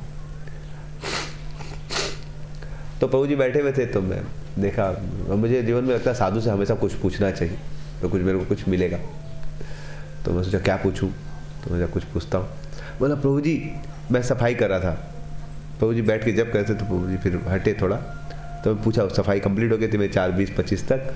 तो मैंने प्रभु जी पूछा, प्रभु जी मैं अभी टेम्पल हॉल क्लीनिंग कर रहा था, छोटा सा टेम्पल हॉल था और क्या। तो मैं पूछा प्रभु जी इसमें क्या चेतना से करना चाहिए, किस चेतना से। मैं शिक्षा गुरु ने बोला था कि राजस्थान को आएंगे उनसे पूछना, कुछ पूछते रहना, मतलब सीनियर डिवोटी से हमेशा कुछ पूछना चाहिए। तो मैं सोचा कुछ क्वेश्चन बैठे थे तो मैं सोचा पूछ लेता हूँ। तो मैंने बोला प्रभु जी ये किस चेतना से हम लोग सफाई करनी चाहिए, सफाई तो करना, लेकिन चेतना क्या होनी चाहिए। मेरे मन में था कि भगवान की प्रसन्नता के लिए कर रहा हूँ, समझ रहे हैं। तो मैं कंफर्म करना चाहता था उनका क्या उत्तर है। तो उन्होंने बोला कि हमें सोचना चाहिए कि यहाँ पर वैष्णव लोग आके बैठेंगे। कौन बैठेंगे? वो लोग जप करेंगे, उनके लिए मैं सेवा कर रहा हूँ। तो फिर मुझे लगा कि ज़्यादा अच्छी चेतना क्या है, ठीक है भगवान के लिए कर रहा हूँ वो भी अच्छी चेतना है, लेकिन उससे भी अच्छी चेतना क्या है कि वैष्णव लोग बैठेंगे। तो इसलिए आपको वैष्णव के संग में पूछना चाहिए उनसे, तो आपको उनकी चेतना पता चली क्या आइडियल होता है, समझ रहे। तो दिया पद छाया शोधो यामाय तुम्हार चरण, मैं आपके चरणों के आश्रय, तब कृपा करके मुझे आप कृपा कीजिए। दिया पद छाया। तो वैष्णव संघ में क्या होता है, हम माला तो हमें मिल जाती है। सबसे पहले तो वैष्णव संघ करने से माला भजन मिल जाएगा, समझ रहे। जैसे मैं इलाहाबाद कैंप में गया तो राजस्थान में आए थे, मुरारीपुर हम लोग को लेके गए थे, तो 4-5 भक्त थे, 6 लोग थे, सिर्फ 4 लोग का कैंप था शायद, मैं था और 3-4-5 भक्त और थे। तो 2004 की बात है। तो उस समय थोड़ा संग मिल जाता था वैष्णव का आसानी से। तो कैंप में हम लोग गए, 4-5 लोग के लिए कैंप हुआ था बस। तो स्फूर्ति कैंप या संकल्पा कैंप टाइप का कोई कैंप था, तो वो हम लोग का हुआ इलाहाबाद में, और 4 या 5 भक्त थे। पार्टिसिपेंट कितने थे टोटल? उसके बाद तो कुछ सालों बाद ऐसा बड़ा कैंप होने लगा उत्कर्ष, तो संकल्पा कैंप बाकी लोग करने लगे। तो फॉर्चुनेटली हमें संग मिला।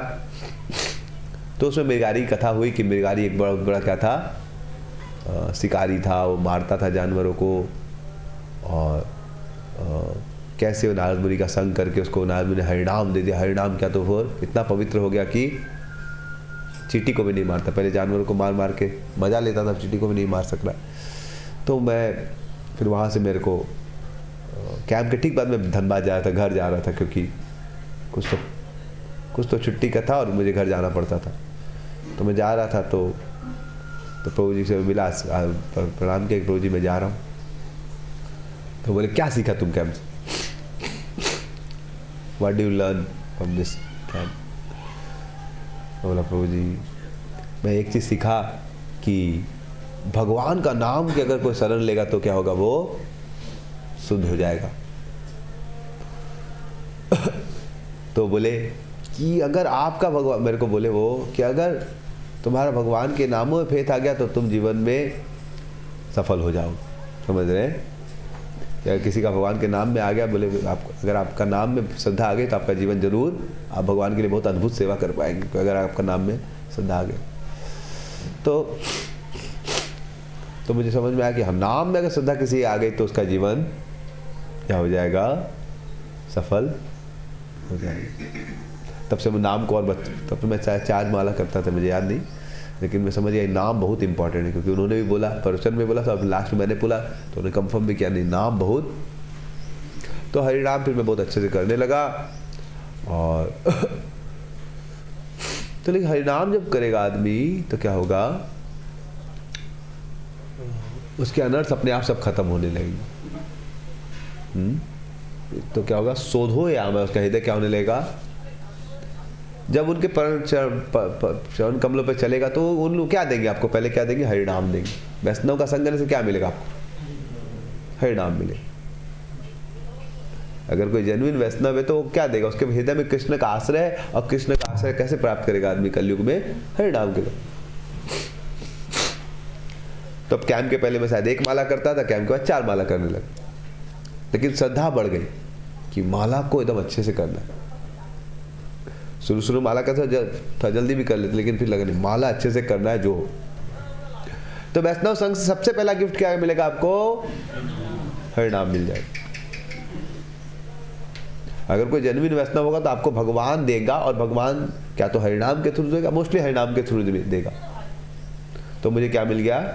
थोड़ी हरिनाम में थोड़ी श्रद्धा, और हरिनाम देगा तो क्या होगा? आपका हृदय शुद्ध हो, या शुद्ध होने लगेगा, और शुद्ध होने लगेगा तो आपको अशुद्धता दिखाई देगी। जब शुद्ध होगा तो ऐसा नहीं अशुद्धता गायब हो जाएगी, अशुद्धता दिखाई देगी। जब आपका हृदय शुद्ध होगा तो अशुद्धता खत्म नहीं हो जाएगी। पहले क्या होगा? पहला इस तरह कि आपको अशुद्धता दिखाई देगी। अशुद्धता दिखाई दे रही, इसका ये मतलब नहीं कि हम और गंदे होते जाए, इसका मतलब हम शुद्ध हो रहे। पहले दिखाई भी नहीं दे रहे थे, आप समझ रहे? जब रूम में गंदगी है, आप सफाई करना चालू करेंगे तो गंदगी दिखाई देगी, उससे पहले दिखाई भी नहीं देती। तो वैसे ही जब वैष्णव आपको हरिनाम दे देगा और शिक्षा से करेंगे तो आपको क्या दिखाई देने लगेगा? अपने जीवन में गंदगी दिखाई देगी। काम करो। इसलिए अगले लाइन में बोल रहे हैं कि क्षय वेग दोमी, क्षय दोष। अब उसको दिखाई देगा कि मैं मेरे अंदर वेगों को कंट्रोल नहीं कर पा रहा हूं। 6 तरह के वेग है, वाचो वेगम, मनसा क्रोध वेगम, उधर उपस्थ वेगम। उससे पहले भी हमें वासना आती थी, लेकिन हमें समझ में नहीं आता था उतना, हम उसको ठीक ही समझते थे। लेकिन जब हृदय शुद्ध होने लगेगा तो लगेगा वासना मेरे को क्या कर रही, पीड़ा दे रही। काम की वासना, क्रोध की वासना, अब क्या होगा? अब लगेगा कि ये सही नहीं।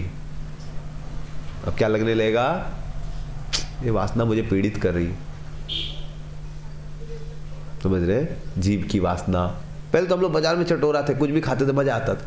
और वासना कभी कभी विचार भी नहीं आया कि मेरी जीभ मेरे को कष्ट दे रही, लगा जीभ तो आनंद दे रही। समझ रहे? हम लोग सब अच्छा खाने का प्रयास करते थे। कभी कभी ऐसा कभी जीवन में लगा क्या, अरे जीभ कष्ट दे रही, मतलब तो लगा था आनंद दे रही है जीभ। एक जीभ क्यों, 10 जीभ हो तो कितना मजा आएगा। एक से ये खाएंगे, एक से ये खाएंगे, एक से वो खाएंगे, और 10 तो बॉडी दे दे तो एक एक बॉडी को दूसरे दुकान में ले जाएंगे। चलो यहाँ पर कचौड़ी खाओ, यहाँ पर समोसा खाओ, यहाँ पर चाट खाओ, यहाँ पर मिठाई खाओ, यहाँ पर। समझ रहे हैं? तो क्या कभी किसी ने अपनी जीभ को कष्ट में समझा? मोस्ट ऑफ पीपल नहीं। सब कभी कभी लूज मोशन हो गया, अलग बात, लेकिन हम उसको ठीक करके फिर एंजॉय करने का सोचेंगे। कभी ये नहीं सोचेंगे जीभ का वेग क्या है, एक कष्ट दे रहा। किसके सोचा? जल्दी नहीं सोचा। लेकिन बताइए, इस्कॉन में आने के बाद थोड़े दिन हरे कृष्णा जब करने के बाद क्या लगता है? कितने लोगों को लगता है जीभ बड़ा कष्ट देता है? कितने लोग कंट्रोल करना चाहते हैं जीभ को? सब लोग कंट्रोल करना। कहां से आया? अच्छा से हरिनाम करेंगे तब जाके आपको दिखाई देता है कि जीभ नचा रही है। तो जीभ नचाती थी, हम नाचते थे और बोलते थे नाच मेरे बंदर नाच, पैसा मिलेगा। समझ रहे? ऐसा हम लोग की बुरी दशा थी। नाच रहे थे और सोचे थे और नाचेंगे, ऐसा नाचेंगे कि एकदम मजा आ जाएगा। लेकिन जब आदमी शुद्ध होने लगता है हरिनाम करके, तो उसको लगता है कि वेग मुझे कष्ट दे रहे, इसलिए क्या प्रार्थना करता है? क्षय वेग दोमी, क्षय दोष। दोषों को दोष मानता है। क्या 6 दोष है? 6 वेग क्या क्या है? वाचो वेगम, मतलब बोलने, हर समय कुछ ना कुछ अपना कुछ बोल देगा किसी को, दूसरों को इंप्रेस करने का कि हमसे बढ़कर कौन। और हमेशा आदमी इंप्रेस करना चाहता है, लेकिन भक्ति आने के बाद सोचता है कि अरे इंप्रेस करने की इच्छा क्या है, कि प्रॉब्लम ही है। उससे पहले इंप्रेस करना ही चाहते थे और कभी कभी विचार भी नहीं आया कि इंप्रेस करने की इच्छा क्या है, एक तो प्रॉब्लम। जब भक्ति करेंगे तो समझ में आया, अरे क्या मैं दूसरों को, मैं खुद ही असंतुष्ट रहता हूँ दूसरों को दिखाने से। ऐसा संतुष्टि होनी चाहिए मैं खुद आनंद में रहूं। तो समझ रहे आप? क्षय वेग, वाचो वेगम, उदर उपस्थ वेग। मनसा वेगम, क्रोध वेगम, ये सब NY बुक में है, नेक्टर इंस्ट्रक्शन उद्देशामित। जो भक्त लोग उनको ये बुक पढ़नी चाहिए। उसके बाद 6 दोष है। 6 दोष क्या है? अत्याहार, पर्यायश्च, प्रजल्प, नियम, आग्रह। अब उसको ज्यादा खाना एक दोष लगता है। पहले ज्यादा खाना उसको दोष नहीं लगता, अब तो ज्यादा खाता लगता है क्या इतना खा रहा हूं। अत्याहार, प्रयास, ज्यादा मेहनत करना उसको क्या लगता है? अब ठीक है 8-10 घंटा मेहनत करना चाहिए, 16 घंटा, 18 घंटा। प्रजल्प, नियम, आग्रह, सब उसको अब दोष को हटाना चाहता है और 6 गुणों को लाना चाहता है। 6 गुण क्या? उत्साह, धैर्य, निश्चय। तो इस प्रकार से वो सत्संग चाहता है कि जिसके द्वारा मेरे अंदर अच्छे गुण बढ़े और बुरे अवगुण। और जब जप करता है तो उसको लगता है मेरे को श्रद्धा नहीं है, इसलिए अगले श्लोक में बोलते हैं कि एकाकी आमार नाही पाए बोल हरिनाम। मैं अकेले हरिनाम कर रहा हूं, टेस्ट नहीं आ रहा मेरे को, मन करता माला जल्दी से खत्म हो जाए। इसलिए आप कृपा करके मेरे को क्या दीजिए? श्रद्धा दीजिए कि भगवान का नाम भगवान से। महान वैष्णव लोग घंटों घंटों जप करते रहते, कभी थकते नहीं, उनको लगता और जप करना है। जप करते रहते। हम लोग 2-4 माला करने के बाद सोचते थोड़ा घूम के आते, कितना माला करे रे, बैठा ले, सबको उठे नहीं रहा है। अरे उठ जाओ रे भाई, उठे नहीं रहा, बैठे ले, समझ रहे? अरे आधा घंटा हो गया, क्या अरे किसे क्या है इसके अंदर? लकड़ी तो है रे भाई। अरे आंखें बंद है, क्या कर रहा पता नहीं, लोग समझ रहे? तो लेकिन वैष्णव का उदाहरण देखो, उनको इतना टेस्ट हो तो जब करते रहते, समझ रहे? तो इसलिए बोल रहे हैं तुम ही कृपा करो श्रद्धा बिंदु दिया। मेरे को तो भगवान का नाम भौतिक लगता है, कुछ समझे में नहीं आता। 2-4 माला के बाद मन करता है कि अब समय है, लेकिन फिर भी लगता है ना और ना करेंगे, कुछ और देखते हैं, दीवार देख लेते हैं, समझ रहे? कितना माला कहाँ होगा इससे? हर एक का रिपीट, हर एक तो इसको तो हम रिपीट मोड में डाल देंगे, समझ रहे? फायदा क्या? तो कुछ उसको पता है, नॉलेज है, वो भी करना जानता है, उसको भी पता है फायदा होता है, लेकिन 4 घंटा 10 उसको बोले 2 लाख नाम जप करो, बोले बाप रे बाप, इतना ठीक है भाई, समझ रहे? तो उसको मतलब पता है, सुना है, लेकिन श्रद्धा नहीं है। जानता है भगवान का नाम भगवान से अभिन्न है, हृदय शुद्ध होगा, लेकिन उसको अभी दिखाई नहीं दे रहा है कि इससे हृदय शुद्ध हो। हाँ, एक दिन माला नहीं करता तो मन विचलित दिखाई, तब थोड़ा बहुत दिखाई, लेकिन ज्यादा से बोले आप मेरे को क्या कीजिए, श्रद्धा। जैसे मैं एक बार मायापुर में था, एकादशी का दिन था, तो मैं देखा जननिवास प्रभु दिन भर, सुबह से मैं देखा 12 घंटे में बगल में था। मैं भी सोचा था जाए जब करूँगा मायापुर जाके, बहुत साल पहले की बात है, 15 साल पहले की बात शायद। मैं देखा सुबह से लेके वो रात तक हरे कृष्णा करते, बोले एक तो हॉल था ऊपर, उसमें 12-14 घंटा वो जप ही कर रहे थे। ऐसा जनवास प्रभु थे, पंकज आंगे प्रभु, समय पहचान नहीं पाता था मैं, दोनों एक जैसे लगे, समझ रहे? कोई तो थे, जब किए जा रहे थे 12-14-15 घंटे, मुझे याद नहीं, लेकिन किए जा रहे हो। तो मुझे लगा कुछ तो होगा भाई, ऐसा पागल तो नहीं होगा कि 14 घंटा कोई एक चीज को घिसेगा क्या, समझ रहे? मैं तो फिर चला गया, पता नहीं रात भर जब की क्या की पता। तो ऐसे वैष्णव के साथ रह के हमको श्रद्धा आती, कुछ तो होगा भाई, ये तो काहे के लिए फोकट में टाइम बताएगा, प्रसाद भी नहीं खा रहा, अपना किए जा रहा, कर रहा, कुछ तो होगा भाई, मतलब समझ रहे हैं? इसलिए बोल रहे हैं कि तुम ही कृपा करी श्रद्धा बिंदु दिया गहे कृष्ण नाम। तो इसलिए वैष्णव का संग बहुत जरूरी है करना। आपको हरिनाम मिल गया, फिर भी क्या होगा, आपकी वासनाएं फिर से आपको परेशान करेंगी कभी कभी। ध्रुव महाराज को नारद मुनि ने हरिनाम दे दिया और भगवान का दर्शन भी कर लिए, इतनी सुंदर तपस्या की, भगवान में इतना लीन हो गए, भगवान ने उनको क्या दिया, दर्शन दे दिया। फिर भगवान ने बोला ठीक आप राज्य कीजिए, और राज्य कर रहे थे, तब तक क्या हुआ, एक यक्ष, उन्होंने उनके भाई उत्तम की हत्या कर दी। तो ध्रुव महाराज राजा को बड़ा क्रोध आया, ठीक है आपका भाई किसी ने हत्या कर दी, मर्डर कर दिया, आपको गुस्सा आएगा, स्वाभाविक सी बात। तो आप क्या करेंगे? अगर किसी ने आपके भाई की हत्या कर दी तो आप क्या करेंगे? आप राजा है, आपका कर्तव्य है लोगों को पनिशमेंट देना, ब्राह्मण है तो अलग बात है, लेकिन किसी ने खुलेआम आपका भाई का हत्या कर दिया हो तो आप क्या करेंगे?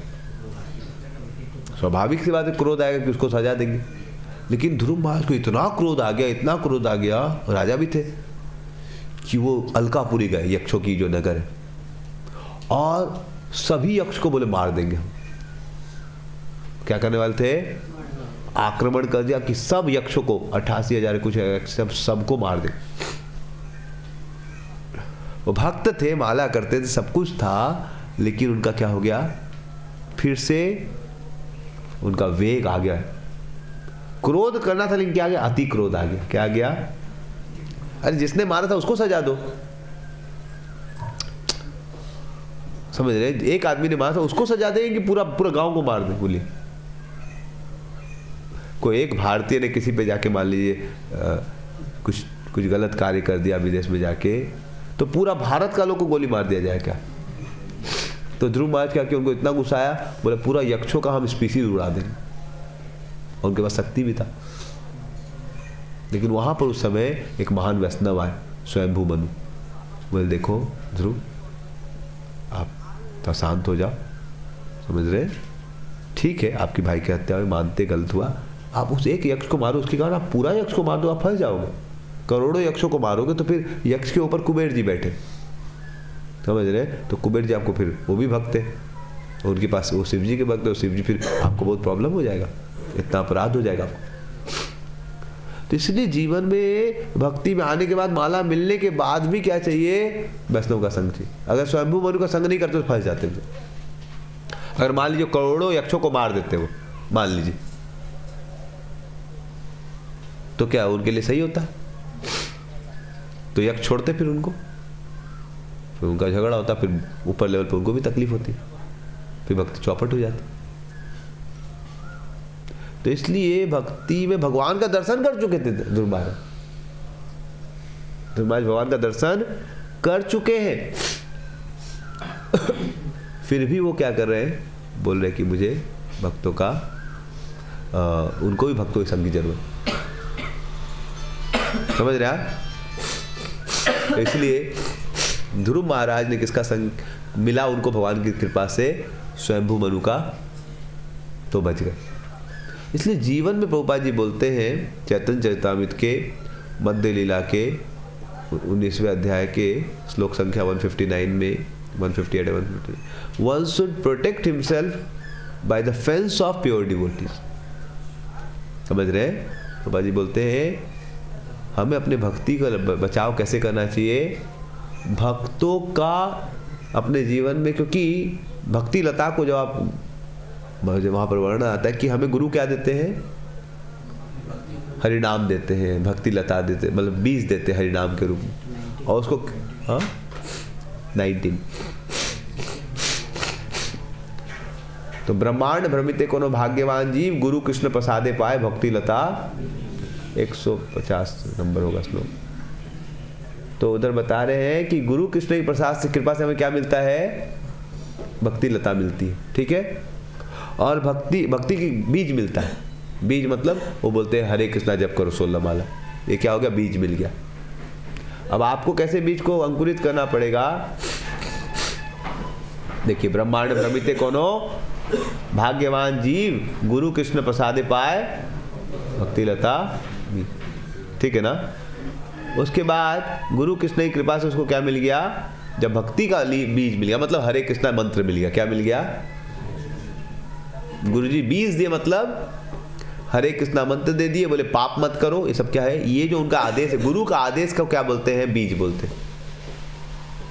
गुरु क्या आदेश देते हैं आपको कि हरे कृष्णा जप कीजिए, 4 नियम का पालन कीजिए, इस पूरे आदेश को क्या बोलते हैं? सुबह उठिए, ये सब क्या कहलाएगा? भक्ति लता बीज। गुरु का आदेश बीज के समान होता है। तो दीक्षा के समय गुरु क्या देंगे? बीज देंगे, लेकिन सींचना आपको पड़ेगा। ऐसा नहीं गुरु जी इसको सींचेंगे।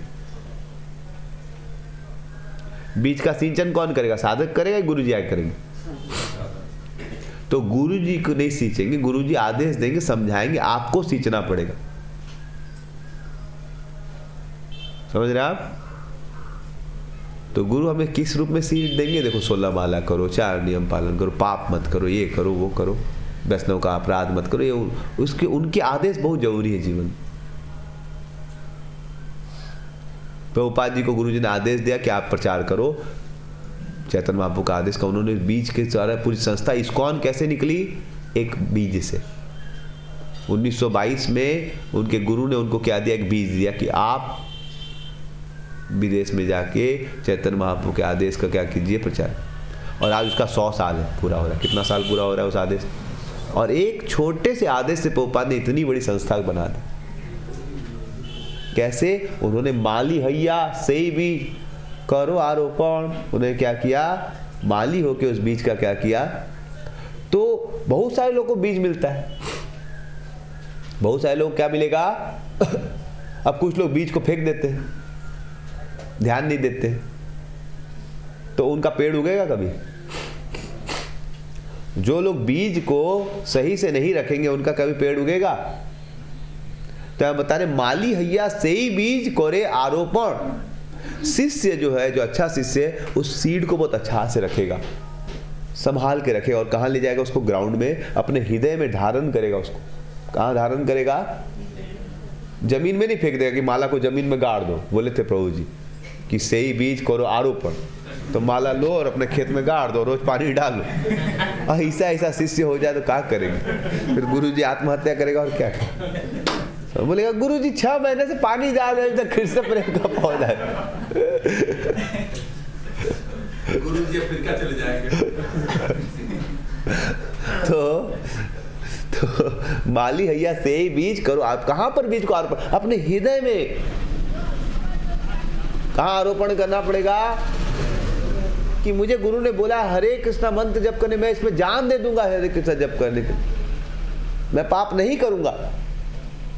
तो कहाँ पर आधारण करता है शिष्य? उसे अपने माली हैया से भी करे आरोपण, श्रवण कीर्तन जले करे असिंचन। और उसको कैसे सींचता है वो? पानी का बिस्लरी का बोतल देके, एप्पल जूस से, मौसमी का जूस से नहीं। उसको कैसे सींचा जाता है? आप सीड को अपने हृदय में डालिए और कैसे सींचेंगे? हरे कृष्णा कृष्णा कृष्णा।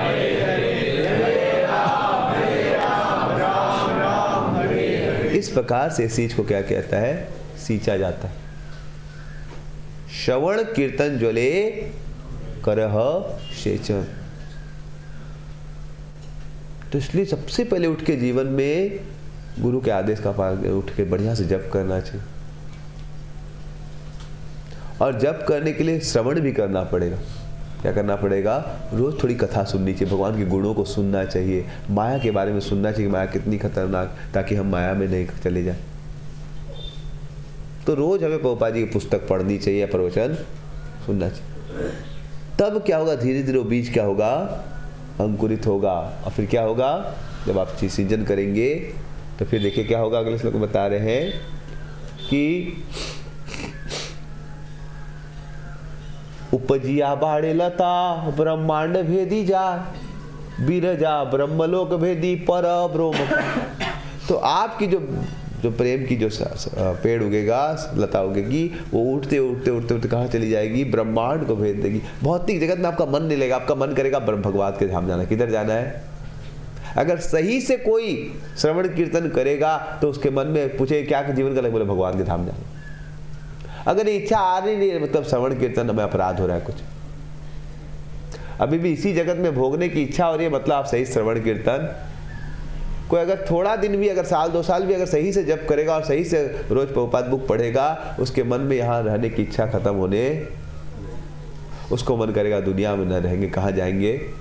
मुझे याद है जब मैं बीएचयू में भक्ति में आया, कुछ ही महीनों बाद जब मैंने सुना भगवत धाम है ये वो, 2-4-6 महीने जप करने के बाद मेरे मन में इच्छा आने लगी मुझे कहाँ जाना है? भगवत धाम। कितने लोगों के मन में अभी इच्छा आई है कभी कि हम भगवत धाम जाना? हाँ, तो आप लोग सही से समझ। कितने लोगों मन में इच्छा नहीं आई है? हाथ नहीं खड़ा करेंगे बहुत लोग। ठीक, तो इच्छा आएगी थोड़ी देर, अगर समझ सही से समझ रहे, अगर सही से श्रवण कीर्तन करेंगे तो धीरे धीरे इच्छा अभी नए भक्त थे ना अभी, तो जो लोग थोड़ा दिन सही से सुनेंगे उनके मन में इच्छा नहीं रहेगी, नहीं भगवत धाम मेरे को भी कुछ महीनों तक इच्छा नहीं आई, क्योंकि मेरी इतनी वासना थी इस भौतिक जगत में भोग करने की, मुझे तो विश्वास ही नहीं हो कि भगवत धाम। पहले तो मैं गैलेक्सी सोचता था कि मिल्की वे है, ये है, वो है। तो जब हमको आके वरदराज बताया कि भगवत धाम है, वहाँ जाने के बाद वापस नहीं आता है, तो हम बोले मुझे मिल्की वे किधर है, समझ रहे। तो पहले तो हमारा इतना कचरा था कि उसको पहले साफ करना पड़े। तो पहले मुझे लगा ये गलत बोल रहे लोग, और चूंकि मैं इतना ज़्यादा साइंस को विश्वास करता था कि मुझे उनके विश्वास नहीं हो रहा था, लेकिन पेड़ा बहुत अच्छा खिलाते थे, समझ रहे। और मेरे को दो दे देते थे एक की जगह। एक गोरस भंडार था बनारस में, वहाँ से खरीद लाते थे, बहुत अच्छा प्योर दूध का रहता था, और जी में जाके पिघल जाता था, समझ रहे। तो हम कथा सुनते थे उनसे, तो हम थोड़ा देर ज़्यादा रहते थे, हमको सुनना अच्छा लगता था, तो हम लास्ट में एक और दे देते थे हमको, समझ रहे। सबको एक देते थे, हमको 2 मिल जाता है। तो हम सोचते ठीक है हमेशा ज़्यादा रुकना अच्छा है, समझ रहे कि 2 पेड़ा तो, और कभी कभी 3 भी मिल जाता था। हम आँख को देखते तो समझ जाते इसके हृदय में अभी भी लोभ है, समझ रहे। तो बोले ठीक है ले लो, समझ रहे। तो वो गजब का टेस्ट आता था उसमें, प्रसाद होता था भगवान का। तो जो भी है, मैं क्या बताया था आपको। हाँ, तो मेरे को कभी कभी लगता है, मैं तो सोचता था मैं बहुत बुद्धिमान हूँ, तो मेरे को लगता था ये लोग को अभी ज्ञान सही से मिला नहीं, मेरे संग में रहेंगे तो लोग सही से मिल्की वे का ज्ञान आ जाएगा। पता चला कि हमारा मिल्की वे गायब हो गया हमारा। और थोड़े दिन में जप करने से अपने आप श्रद्धा आ जाती है गोलोक वृंदावन है। तो धीरे धीरे मेरे मन में इच्छा आने लगी कि तो कोई अच्छे से जप करेगा तो धीरे धीरे उसकी शाखा जब बढ़ने लगेगी तो ब्रह्मांड बुरा लगने लगेगा, मतलब अच्छा नहीं लगेगा। क्या है दुनिया में, जन्म मृत्यु सब दुखाले बेकार है दुनिया, कहाँ जाना है हमें, समझ। आप लौट चले उस, एक तो हिंदी में वो सॉन्ग आता है, आप लौट चले उस, हाँ, उस गगन की ओर जहाँ कोई कष्ट ना हो, ये ना हो। तो वो भगवत धाम के बारे में बता रहा है। वो ऑथर को पता नहीं सही से, हमसे पूछना चाहिए, आके क्लास लेना चाहिए तो हम बता देंगे, समझ रहे। तो वो लता जो देख रहे हैं आप, हरे कृष्णा मंत्र के द्वारा ब्रह्मांड भेदे के कहाँ तक ब्रह्मलोक से पार करते हुए कहाँ चली जाएगी वो, समझ रहे।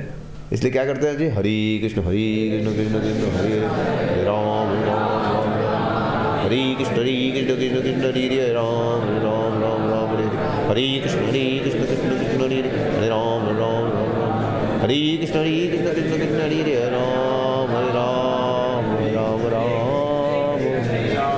तो आप भगवान का नाम लेते रहेंगे, तो आप भगवान का नाम लेते रहेंगे तो कहाँ पहुँच जाएंगे, गोलोक में पहुँच जाएंगे।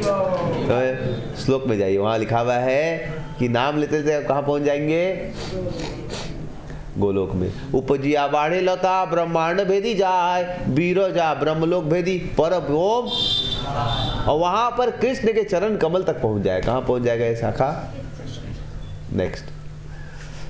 तो ये कहां पहुंच जाएगा शाखा लता, तबे जाए तद ऊपरी गोलोक वृंदावन कृष्ण चरण कल्प वृक्षे करे आरोह। और वहां पर जाके लता का एक स्वभाव होता है। लता का क्या होता है, लता अपने आप से नहीं खड़ा हो सकता, उसको कोई शेल्टर चाहिए, क्या चाहिए, आश्रय चाहिए। तो भक्ति लता है कि भक्ति वृक्ष है, लता है। तो इसको ये कहीं पर भी टिकती नहीं, इसको कुछ ना कुछ क्या चाहिए, तो सहारा कहीं मिलता ही नहीं। ब्रह्मलोक में सहारा नहीं मिलता है, कैलाश लोक में सहारा नहीं मिलता, कहीं इसको सहारा। तो बढ़ती जाती है बढ़ती जाती है बढ़ती जाती है, सहारा कहाँ है। तो बढ़ते बढ़ते जब गोलोक पहुंचती है, कृष्ण के चरण कमल में पहुंचती है, तो उसको जब पहुंच जाती है तो फिर बोलते हैं हाँ सहारा मिल गया, हरि ओम। समझ रहे, कृष्ण चरण कल्प वृक्षे करे, तब जाके लता पूरा क्या हो जाती है, संतुष्ट। समझ रहे। तो साधक को क्या करते रहना चाहिए, हरे कृष्ण कृष्ण कृष्ण हरे राम। इसलिए गुरु जो है वो वही व्यक्ति जो आपको क्या देगा, हरे कृष्ण मंत्र,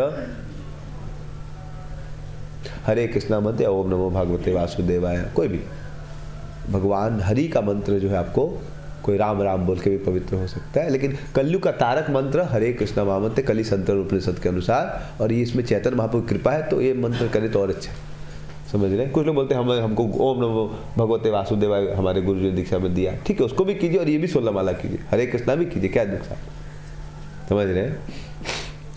तो कृष्ण चरण कल्प वृक्ष करे आरोहण, और फिर क्या होगा जब कृष्ण के चरण कमल का आरोहण कर लेगी लता तो संपूर्ण रूप से क्या हो जाएगी, संतुष्ट हो जाएगी। और फिर क्या होगा, वो अब लता जो है वह क्या देगी, फल देगी। नेक्स्ट, तहा विस्तारित हैया फले प्रेम फल, और वहां पर क्या फल निकलेगा लता से, क्योंकि लता को कहीं आश्रय चाहिए, आश्रय कहाँ मिलेगा, कृष्ण के चरण, तब लता क्या देगी, क्या फल देगी, प्रेम फल। क्या आ जाएगा आपके अंदर, प्रेम आ जाएगा। यहाँ माली से चेरित श्रवण आदि, प्रेम आने के बाद भी आपको श्रवण कीर्तन बंद नहीं, वहां पर जाके भी श्रवण कीर्तन करना। तो इसलिए गुरु दीक्षा के समय सबसे इंपॉर्टेंट क्या शिक्षा देते हैं कि भाई क्या करते रहो, हरे कृष्णा करते रहो, जीवन में जो हो हरे कृष्णा मत छोड़ो। किसी से झगड़ा हुआ जो होगा हरे कृष्णा करते रहो, इसमें कोई दोष नहीं। हरे कृष्णा करने में कोई नहीं बोल सकता है कोई दोष है। बोल सकता है कोई कि हरे कृष्णा मंत्र गलती दी पूजा, ये मंत्र में कुछ गड़बड़ है, समझ रहे? ये मंत्र में कुछ गड़बड़ ही नहीं, ये मंत्र क्या एकदम एब्सोल्युटली क्या है, समझ रहे? तो क्या बताया यहाँ पर, हरे कृष्णा मंत्र। तो इसलिए गुरु सबसे पहले क्या आदेश देगा आपको, जैसे इस्कॉन में प्रभुपाद जी ने बोला, भगवान कृष्ण ने भी यही आदेश दिया कि क्या करो, मन मना भव मत भक्तो सततम कीर्तन देव। 24 घंटा भगवान कृष्ण ने कहाँ चालू किए, 24 घंटा कीर्तन कर। तो सब लोग फ्लैट हो गए कि 24 घंटा हमसे नहीं होगा, तो कोई गया ही नहीं भगवान के पास। तो चैतन्य महाप्रभु बोले कीर्तन या सदा है, तुम कीर्तन करो। बोला उससे भी नहीं होगा भाई, दिन भर कीर्तन कैसे करेंगे? तो प्रभुपाद जी बोले 16 माला कर। हाँ इतना कर लेंगे, समझ रहे, घुमा फिरा के कहीं ना कहीं से। तो गुरु आपको सबसे पहले क्या आदेश देगा, इसलिए इस्कॉन में दीक्षा के पहले सबसे इंपॉर्टेंट क्या इंस्ट्रक्शन है, बोला गया गुरु के सभी आदेशों में सबसे श्रेष्ठ आदेश है हरे कृष्णा मंत्र जप कर, हरि नाम ग्रहण। इसलिए दीक्षा को बोला हरि नाम दीक्षा, क्या बोला गया है कि गुरु आपको सबसे बड़ा गिफ्ट क्या देंगे, हरि नाम। इसलिए गुरु का सबसे बड़ा क्वालिफिकेशन उसका हरिनाम पे श्रद्धा होनी चाहिए। वो बहुत हेल्दी है, वेल्दी है, नहीं है, जो भी हो, कुछ भी हो, उसका हरिनाम में श्रद्धा है। वो अगर हरिनाम को भगवान से अभिन्न मानता है तो ऐसे लोग को गुरु बनाया जा सकता है। जिसका हरिनाम में अटूट विश्वास है वही गुरु बन सकता है, वही दूसरों लोग को भगवान के निकट ला भी सकता है। अगर आपको अच्छा प्रचार करना है तो आपको हरिनाम में फेथ लाना पड़ेगा, नहीं तो आप ज़्यादा प्रचार नहीं, आप कितना भी बढ़िया क्लास दें, जब तक आप लोगों को हरिनाम में विश्वास नहीं देंगे कुछ ज़्यादा मदद नहीं होगी। जैसे हमारे जो शिक्षा गुरु हमेशा हरिनाम के ग्लोरी बताते थे, समझ रहे, उतना मसाला नहीं था उनका क्लास में, लेकिन हमेशा उनका खुद का भी विश्वास था हरिनाम पर, हम लोग को भी विश्वास दिया करते। और जो भी आदमी सफल प्रचारक है आप देखिए उसका किस पे विश्वास था, प्रभुपाद जी अमेरिका के किस पे विश्वास रख के, इतनी बड़ी संस्था कैसे क्रिएट की उन्होंने, हरिनाम पे विश्वास किया। इसलिए हरिनाम पे दिव्य विश्वास होना चाहिए और अच्छे से करने से विश्वास आएगा। दुनिया में बाकी जो हो, हरिनाम में कुछ गलती नहीं, इसलिए हरिनाम करना चाहिए। हरे कृष्ण कृष्ण कृष्ण हरे राम राम राम। और उसके बाद अगले श्लोक में एक बड़ा अद्भुत वर्णन आता है 56 नंबर श्लोक में, 156, कि अभी तो बता दे कि आपको क्या होगा, कृष्ण प्रेम मिल जाएगा, लेकिन बताए अगले श्लोक में एक चीज सावधान रखने का, क्या, यदि वैष्णव अपराध फूटे आती माता उपाड़े व चिन्हता सुखी जाए पाता। आपकी लता तो बढ़ेगी हरे कृष्णा मंत्र जप कर, लेकिन बोल रहे हैं एक चीज का ध्यान रखिएगा, एक चीज का आप क्या रखिएगा ध्यान, क्या चीज का ध्यान रखना है कि आपकी जो लता उग रही है गार्डन में, आपके क्या उग रही है, लता उग रही है, वहां कोई पागल हाथी नहीं आ जाए, नहीं तो आपका लता को पूरा मोड़ के फेंक देगा। कितना बढ़िया पानी दीजिए, बिस्लेरी दीजिए, जो दीजिए, मचोड़ के फेंक देगा, समझ रहे? तो बोले पागल हाथी क्या है, वैष्णव अपराध। क्या ये, यदि वैष्णव अपराध उठे हाथी माता बोलिए सब लोग। उपाड़े व छिंडे तार सूखी जाए पाता। तो ध्यान देना चाहिए कि आदमी को वैष्णव अपराध नहीं करना। तो इसलिए हम तो ये सजेस्ट करते हैं, निंदा ही मत कीजिए किसी की, कुछ घटेगा नहीं। ठीक है, किसी ने आपके साथ गलत भी, क्यों उसको चर्चा क्यों करना। और उससे बढ़िया किसी का अपराध न करें। वैष्णव अपराध तो ऊंची चीज है, किसी भी जीवात्मा का अपराध न करें अगर संभव हो तो। कभी कभी कोई हमें हमारे साथ गलत करा तो बोलना पड़ता है, लेकिन प्रयास करना चाहिए ज्यादा हम किसी का अपराध न करें। झूठ मूठ का कोई इनोसेंट व्यक्ति को कष्ट न दे, प्रयास करना चाहिए। कभी कभी क्या करे, हो जाता है, लेकिन प्रयास करना चाहिए कि अंदर से भाव बाद में हमें किसी को कष्ट न दो। जैसे बोले, यदि वैष्णव अपराध उठे हाथी माता, उपाड़े व चिन्ह तार सुखी जाए। इसलिए वैष्णव अपराध नहीं करना चाहिए। और उसके अगले श्लोक में बता रहे हैं कि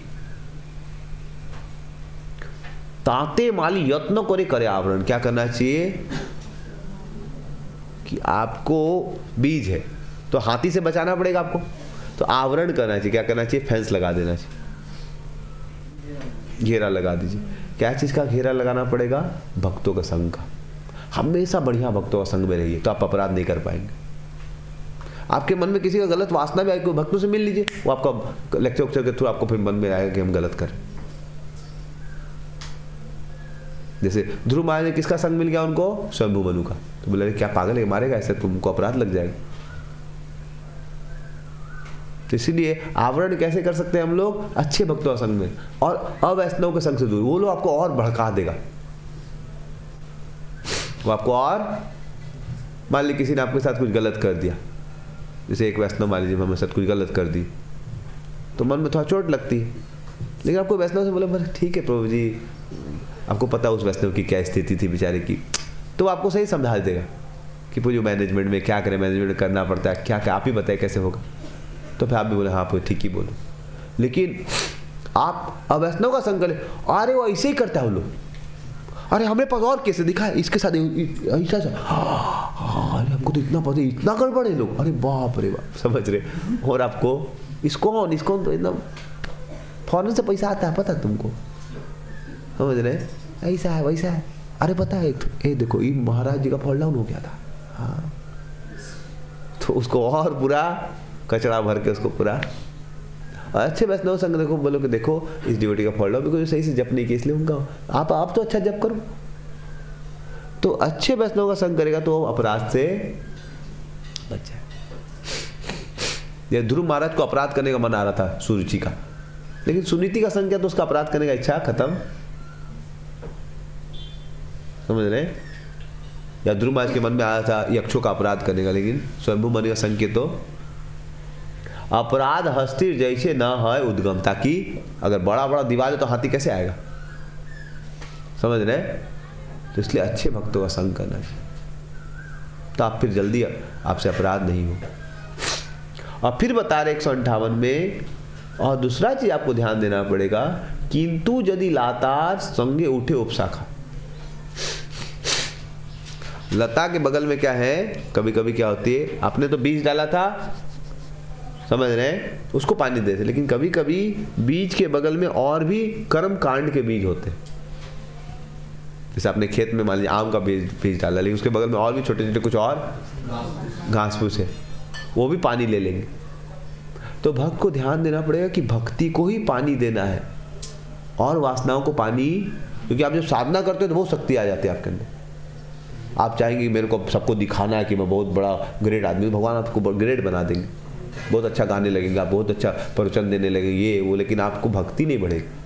भक्ति को ध्यान से देखना पड़ेगा कि मैं जो प्रवचन दे रहा हूँ भगवान की प्रसन्नता के लिए दे रहा हूँ, मैं जो चैंटिंग कर रहा हूँ भगवान की प्रसन्नता के लिए कर रहा हूँ, मैं जो कीर्तन गा रहा हूँ भगवान, नहीं तो फिर दिखावा में चला जाएगा। समझ में आ रहा है आप लोग को। तो भक्ति विनोद ठाकुर बोल रहे हैं 4 प्रमुख अनर्थ होते हैं। कितने प्रमुख अनर्थ होते हैं? तो हरे कृष्णा जप करेंगे तो आपका सबसे पहले अधो श्रद्धा, थोड़ा विश्वास होना चाहिए। फिर आप साधु संग करेंगे, साधु संग आपको क्या देगा? भजन देंगे। साधु हरे कृष्णा मंत्र करने बोलेंगे तो साधु संग से क्या मिलेगा? भजन क्रिया। और भजन अच्छे से करेंगे तो क्या होगा? अनर्थ दिखाई देंगे। क्या दिखाई देंगे? जब अच्छे से आप हरे कृष्णा जप करें तो अनर्थ दिखाई, मेरे अंदर काम वासना भी, क्रोध वासना भी पीड़ित कर रखी। तो 4 मेजर क्या आते हैं? तो इस जब आप भजन क्रिया चालू करते हैं तो आपकी भजन क्रिया जब कनिष्ठ अधिकारी होते हैं तो उसको बोलते हैं अनिष्ठित भजन क्रिया। कभी कभी काम वासना आ जाएगी, मन करेगा आज जप नहीं करेंगे, कभी कभी सोने का मन करेगा, मतलब भजन कभी कभी मन करेगा छोड़ देने का, कभी दिखाने का मन करेगा, मतलब ये सब करके आपको भजन नहीं कर पाएंगे। अनिष्ठित, आज किए 4 दिन बुक रीडिंग, अब 2 दिन छोड़ दो ना, इसको बोलते हैं अनिष्ठित। तो शुरू में सबके जीवन में क्या होगा? भजन क्रिया अनिश्चित होगी, पूरा निष्ठा के साथ नहीं कर पाएंगे, टूट जाएगी। कभी बहुत उत्साह रहेगा और कभी कभी फीलिंग नहीं, कभी कभी मन करेगा मंगला आरती, फीलिंग ही नहीं आ रहा है। आए हैं मंगला आरती करने लेकिन नाच रहे सब लोग, फीलिंग ही नहीं आ रहा नाचने का। कभी कभी जब करने बैठेंगे, कहा जब करें, एक माला की मजा, मतलब कुछ फीलिंग ही नहीं आ रहा, मन कर रहा रख दो इसको, लेकिन सब लोग कर रहा तो करना पड़ता है। इससे भक्तों के संग में रहना चाहिए। क्योंकि उठने का मन नहीं कर, लेकिन दूसरा उठो उठो पूजी, समझ रहे हैं? तो इसलिए भक्तों का संग में रहने से क्या होगा? आपको थोड़ा सा मदद होती है। तो आपको जब अनिश्चित भजन क्रिया में, तो कभी कभी अनिश्चित भजन क्रिया में अलग अलग स्तर होते हैं। एक होता है लय, कभी टेस्ट ही नहीं आएगा, घना तरल, कभी कभी बहुत टेस्ट आएगा, कभी एकदम, क्योंकि हृदय में अनर्थ भक्ति करने नहीं देते। लेकिन भक्ति आप करते रहेंगे जब, तो धीरे धीरे क्या होगा? अनर्थ खत्म हो। 4 अनर्थ होते हैं। पहला अनर्थ क्या है? अपराध, अपराध मत कीजिए। दूसरा क्या है? असत तृष्णा। क्या है? कृष्णा को छोड़ के और कोई चीज में मन लगेगा। कृष्णा को छोड़ के असत तृष्णा, तृष्णा मतलब इच्छा, ये चाहिए ये चाहिए। असत, कोई जो कृष्णा को छोड़ के मन करेगा बहुत बड़ा जॉब ले लेंगे 50 लाख का ना, तब फिर जब चलेंगे ना जबरदस्त होगा, इसका असत तृष्णा। समझ रहे हैं? हम 25 लाख वाला गाड़ी लेंगे, फिर देखते हैं अपना घर ऐसा बनाएंगे जो, मतलब कृष्णा छोड़ के लग रहा है कि और कोई चीज का हम आश्रय ले। तो असत तृष्णा पता है बेकार है, लेकिन मतलब आ जाती है जोर से। मतलब आपको पता है कि बेकार है, लेकिन मतलब समझ रहे हैं? कितने लोग समझ पा रहे हैं? बता रहा हूँ, समझ रहे नहीं तो मैं कहीं लेक्चर दे रहा हूँ, आप कहीं समझ रहे। तो ये होता है, पता है साधक को कि मेरे को नहीं चाहिए, सब बेकार है, मैं कृष्ण से संतुष्ट, लेकिन वो उठने लगती नहीं, मेरे को एकदम असत तृष्णा। समझ रहे? अपराध तो हो ही गया, असत तृष्णा। तीसरा हृदय दौर्बल्य। कभी कभी हृदय में ईर्ष्या आएगी दूसरे भक्त का प्रगति देख के, पता है कि नहीं करना चाहिए ईर्ष्या, लेकिन क्या होगा? ईर्ष्या आएगी। इतना ज्यादा जब काहे करता है? हमारे साथ ही तो आया था, इतना हड़बड़ा क्या है? भगवत धाम जाने के लिए इतना हड़बड़ा क्यों रहा है? नाटक कर रहा है, क्या कर रहा है? मतलब ईर्ष्या के कारण उसका प्रगति सहा नहीं जाएगा। इसको बोलते हैं हृदय दौर्बल्य। क्या बोलते हैं? हृदय दौर्बल्य। और चौथा है तत्व विभ्रम। उसको तत्व सही से नहीं आता, वो सोचता है कि मैं ही भगवान हूं, मैं ही भोगता हूं। तो ये 4 अनर्थ आदमी को भक्तों के संग से अपने आप चारों अनर्थ खत्म हो जाते। रेगुलर प्रभुपाद जी का पुस्तक पढ़ेंगे, रेगुलर कोई गीता पढ़ेगा, भागवत पढ़ेगा, तो ये चारों क्या हो धीरे धीरे कम हो जाए। जब हम सर बार बार पढ़ेंगे हम लोग शरीर नहीं आत्मा है, हम लोग कृष्ण के दास है, तो भ्रम जो है ना वो धीरे धीरे कम होगा। ये तत्व विवरण ये मत सोचिएगा कि आप एक क्लास सुन ले तो खत्म हो जाएगा कि हाँ प्रभु जी तो सिखाइए देखे, हम लोग क्या है कृष्ण के, ये एक अनर्थ है। आप समझ रहे हैं? क्लास सुनने के बाद भी लगेगा कि हम बॉस हैं, हम क्या है। जैसे एक बार एक भक्त थे, तो उनको सेवा मिला एक भक्त के साथ, तो सेवा कर रहे थे, तो विदेश के लोग थोड़ा सा अथॉरिटी टाइप, ऐसा करो ऐसा करो। तो ससुर महाराज बोलते, उनका जो सीनियर था, ऐसा करो, पानी लाओ, ये करो। दो डंडा लेके आओ, समझ भगवान का ऑल्टर बनाना है, डंडा लेके आओ जाओ वहां से। तो उनको बड़ा बुरा लगा, समझ रहे, ब्रिंग दैट स्टिक।